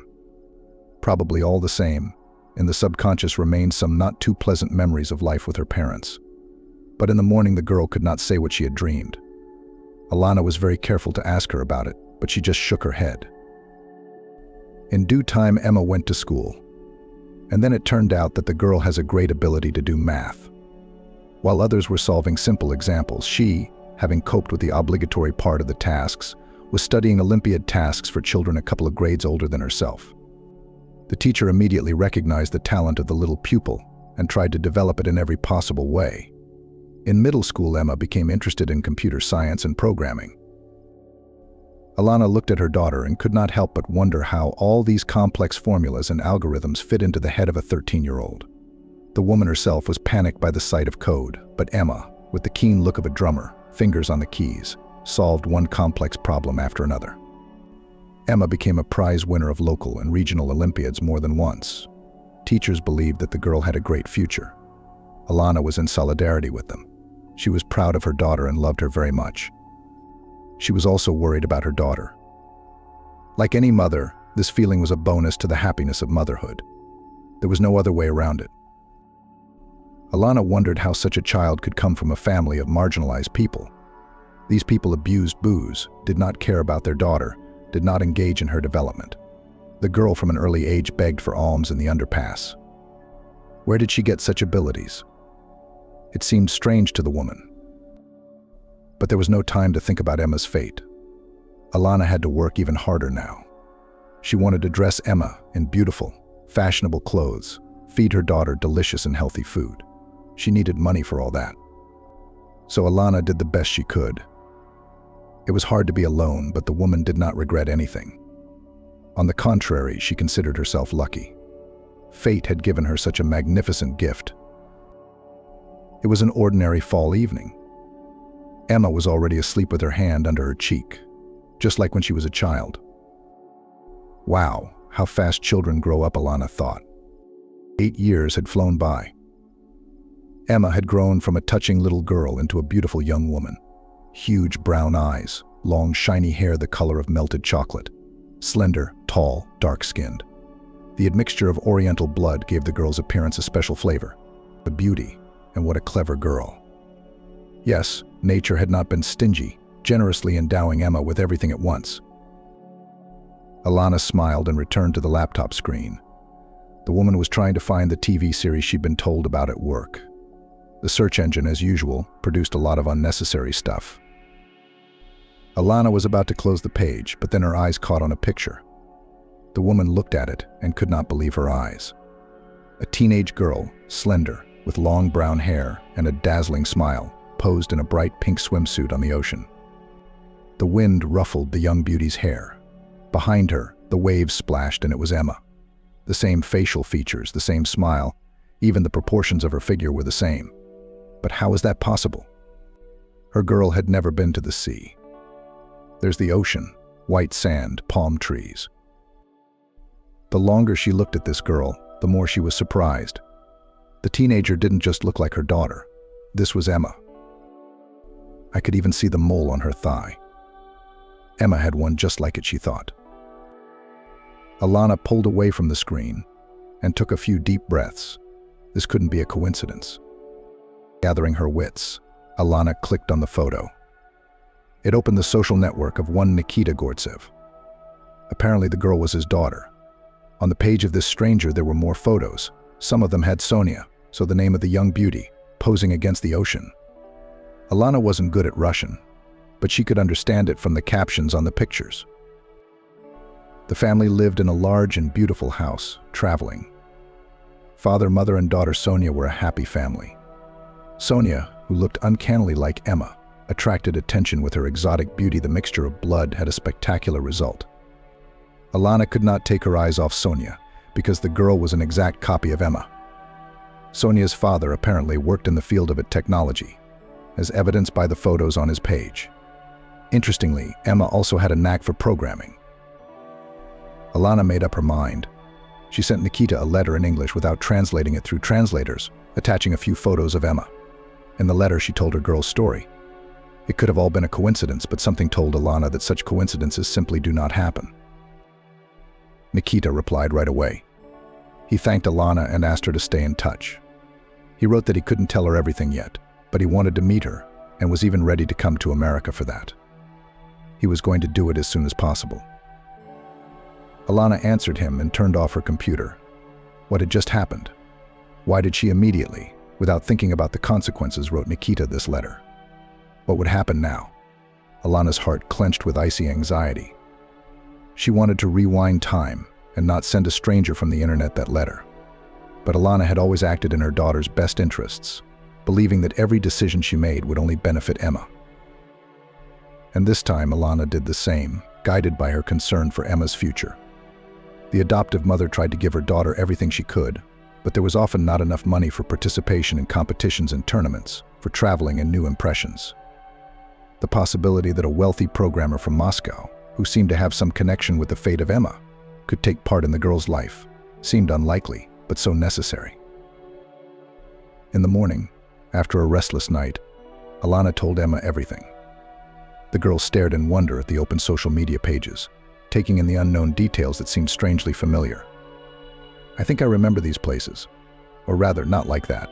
I don't remember, but I dream about something like this house sometimes. Unsure, of course. Maybe just something similar, Emma pondered. Her remark about everyone having a double added a mystical tinge to the story. When Nikita flew in, the tension reached a climax. His interest in the details of Emma's fate, his desire to know every detail of how Alana had found the girl, had filled the meeting in the cafe with a sense of foregone conclusion. Nikita was completely different from Emma, tall, trim, with blue eyes and blonde hair. His appearance was not associated with the dark-haired, brown-eyed girl. What had happened during this encounter? Could Nikita have shed light on the unusual resemblance between Sonia and Emma? Is there some deep, hitherto unknown connection behind it? The questions were many, and the answers were bound to follow. The world Alana and Emma were entering promised to be filled with new discoveries, and perhaps changes that would change their lives for the better once and for all. And yet the attentive Alana noticed the similarities, the dimple in Nikita's cheeks when he smiled, and his eyes. The man nodded in the exact same way. Even his nose seemed to wrinkle in the same way. It turned out that Nikita knew English. He had worked for a long time with English developers and had learned the language.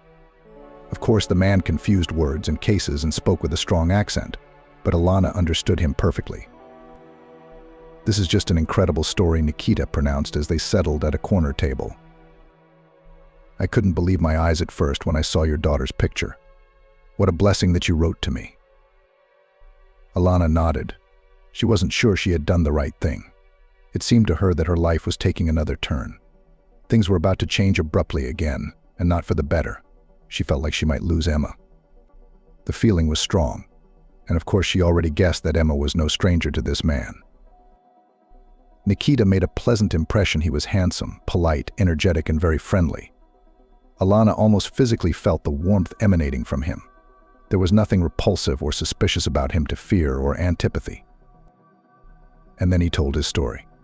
Alana caught every word greedily. A lot of things fell into place now. The puzzle was coming together, but what to do next? Jonathan was a talented programmer. After high school, he moved to Moscow, where he first attended university and then got a job. He bought a house, married the beautiful Maria. His career was going uphill.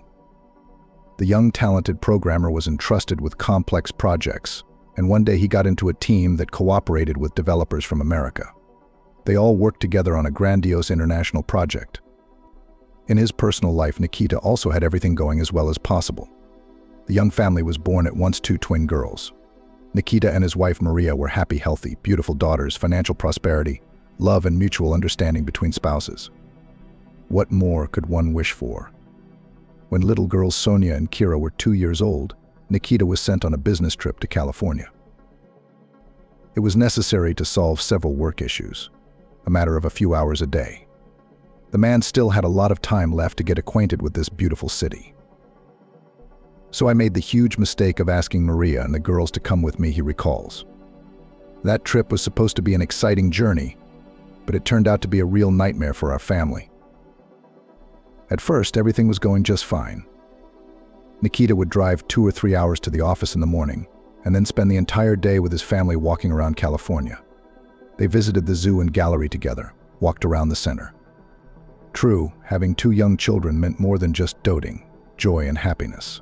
Both young parents were tired, which was probably what caused them to let their guard down. It happened in a huge, beautiful park with fountains, wide, flat paths, and playgrounds. There were a lot of people in the park that sunny day, no surprise, since the weather was great and the weekend was ahead. Parents seemed to have decided to take their children out for a walk. Nikita was holding Sonia's hand and thought that his wife was also holding Kira's hand. But Maria and his daughter disappeared from his sight for a while. The sea of people had swept them in different directions. Kira had always been more curious and energetic than Sonia, always running somewhere, climbing. Maria was better at handling her. I thought Kira was dragging her wife off to find adventure again. It happened so often. I wasn't worried at all, Nikita continued. 5 or 6 minutes passed, no more. When Nikita finally saw Maria, she was standing at the monument, looking around for her family. Seeing Nikita, the woman smiled and rushed towards him. She was alone, without Kira. Nikita tensed, of course, but didn't panic yet because, well, little else, maybe Kira stayed on the swings or goes like a tail behind her mother's back and just can't be seen. "Where's Kira?" she asked anxiously, looking at her husband. And then Nikita realized everything and jumped up in horror. Maria thought that Kira was with him, and he thought that the daughter had stayed with his wife. The little girl was lost, and it had been about 7 minutes, if not more. How do we find her in this huge park with so many people? What to do? These questions instantly filled his head. Nikita immediately called the police. The call was responded to lightning fast, because it was about the disappearance of a small child. An outfit arrived at the park. At first, everyone hoped that the girl quickly found just lost, just wandering somewhere along the paths, admiring the surroundings, studying the world. It was quite in the character of Kira. But the little girl, as if in the water, rolled into the water. It soon became clear that something had happened to her. We had to return home after a month, Nikita continued. We left with nothing. We didn't know where our little girl was or what had happened to her. It was horrible. We can't even find words to describe our condition with Maria. We couldn't find a place to sleep. We couldn't sleep. We couldn't sleep. We didn't eat anything, and we blamed each other. He told how he was constantly in touch with law enforcement, even hiring private detectives. They worked on the case too, but not a single lead. As the years passed, there was little hope of finding Kira. Sonia grew from a little girl into a beautiful young woman. Looking at her, Maria and Nikita could only imagine what their Kira looked like now. Maria always felt that Kira was alive. Nikita shook her head. She didn't doubt it, and she was right, Alana pronounced. Emma is Kira. There could be no doubt about that. Then, years ago, the little girl was taken from the park. The girl was probably too young to pronounce her name correctly. And the people who took her decided her name was Emma, not Kira. Well, or they just called her their own name. Emma didn't remember anything. She was just a little girl, barely 2 years old. She gradually got used to the new mommy and daddy and learned the language. Their goal, apparently, was to make her not just a well-behaved child, but a full-fledged member of society. It was probably for this purpose that the girl was taken away.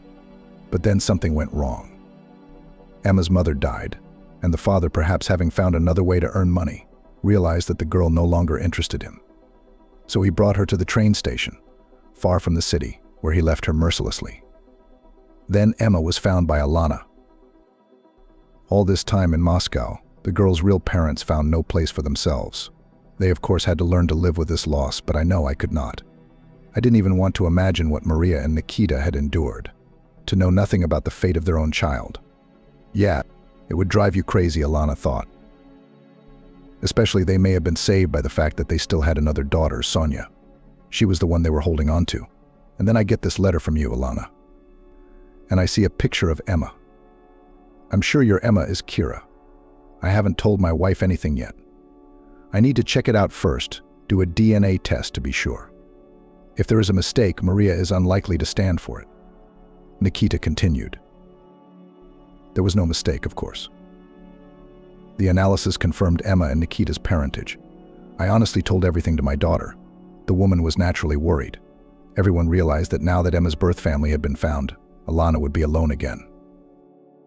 How am I supposed to live without my daughter now? How do I tear her from my heart? Alana agonized. But I have to do it. Emma is not my property. It is important that she lives with her blood relatives. With them, she will get more than I can offer. A brilliant future indeed awaits her with them. And so I watch as Emma begins to socialize with Nikita. You can immediately sense a kindred spirit in their interactions. Emma spoke to her father as if the years of separation had never happened. They laughed at the same jokes, discussed programming languages, argued over solving complex Olympiad problems, understood each other with half a word, even with half a look. I immediately realized that Emma was 100% Daddy's daughter. The woman wasn't jealous. No, she was happy for the girl. Emma's going to be really happy now. The paperwork took a while to finalize. Emma continued to live with Alana. Nikita preferred to stay in a hotel so as not to embarrass the hostess. They saw each other every day, walked, talked, discussed the future. Emma is leaving with her father. It was already a settled matter. The girl looked forward to seeing her mother and especially her sister Sonia. She was a little worried, but she lived the days before departure in joyful anticipation. After all, the girl would soon have a whole new life. But it was hard for Emma to part with Alana, the man who had raised her. "How will I be without you?" the girl sighed in the evenings. "I don't know what's happening to me. I seem to want to leave as soon as possible, to see how things work there, to meet my mother and sister. But I won't be happy without you." "We'll get used to it," Alana smiled. "And then, we'll see each other. I'll fly to visit you and you'll visit me here sometimes. Oh, and Skype's still on too." "It's not like that, you realize that." Of course, Alana understood. She tried her best not to show Emma her sadness. Alana was used to having such a sweet little girl in her life. She had raised her, considered her a daughter, but that didn't give her the right to make Emma her property. Alana had made the decision that was most favorable to Emma, and now she had no doubt that she'd done the right thing. And then Emma and Nikita flew away. A cold emptiness appeared in Alana's soul at the same moment. Yes, once again a woman was starting a new life, and it would take some getting used to. Emma wrote and called often. She quickly learned the language and made friends. In fact, Alana had no doubt that she would. Emma talked about how much fun she was having in the new place, but she always ended the conversation by saying how much she missed Alana. If only she knew how much Alana missed her. A few months passed and New Year's Eve came. This time Alana decided not to decorate the tree. She always did it for Emma. Why would she do it now?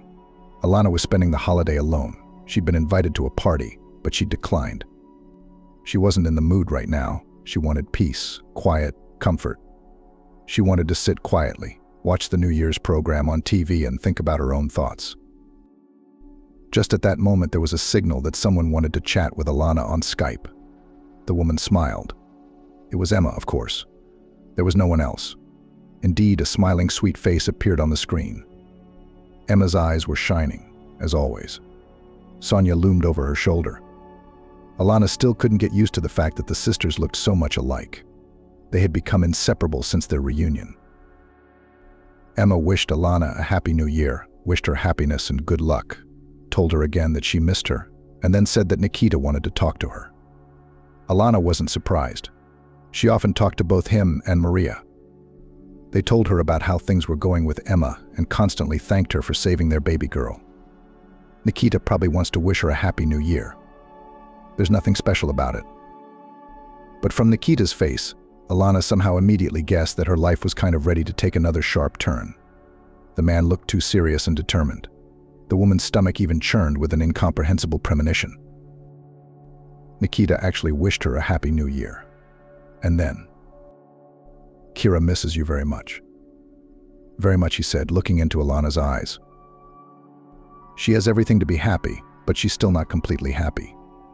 She misses you," Nikita began. "Maria and I thought it would pass. We could just call each other, visit each other. But you two seem to have formed a strong bond. Kira, it literally splits in two. One part is reaching across the ocean to you, and the other part wants to stay with us. The children's doctor said it's very dangerous to her health." So then Nikita made Alana an offer she just couldn't refuse.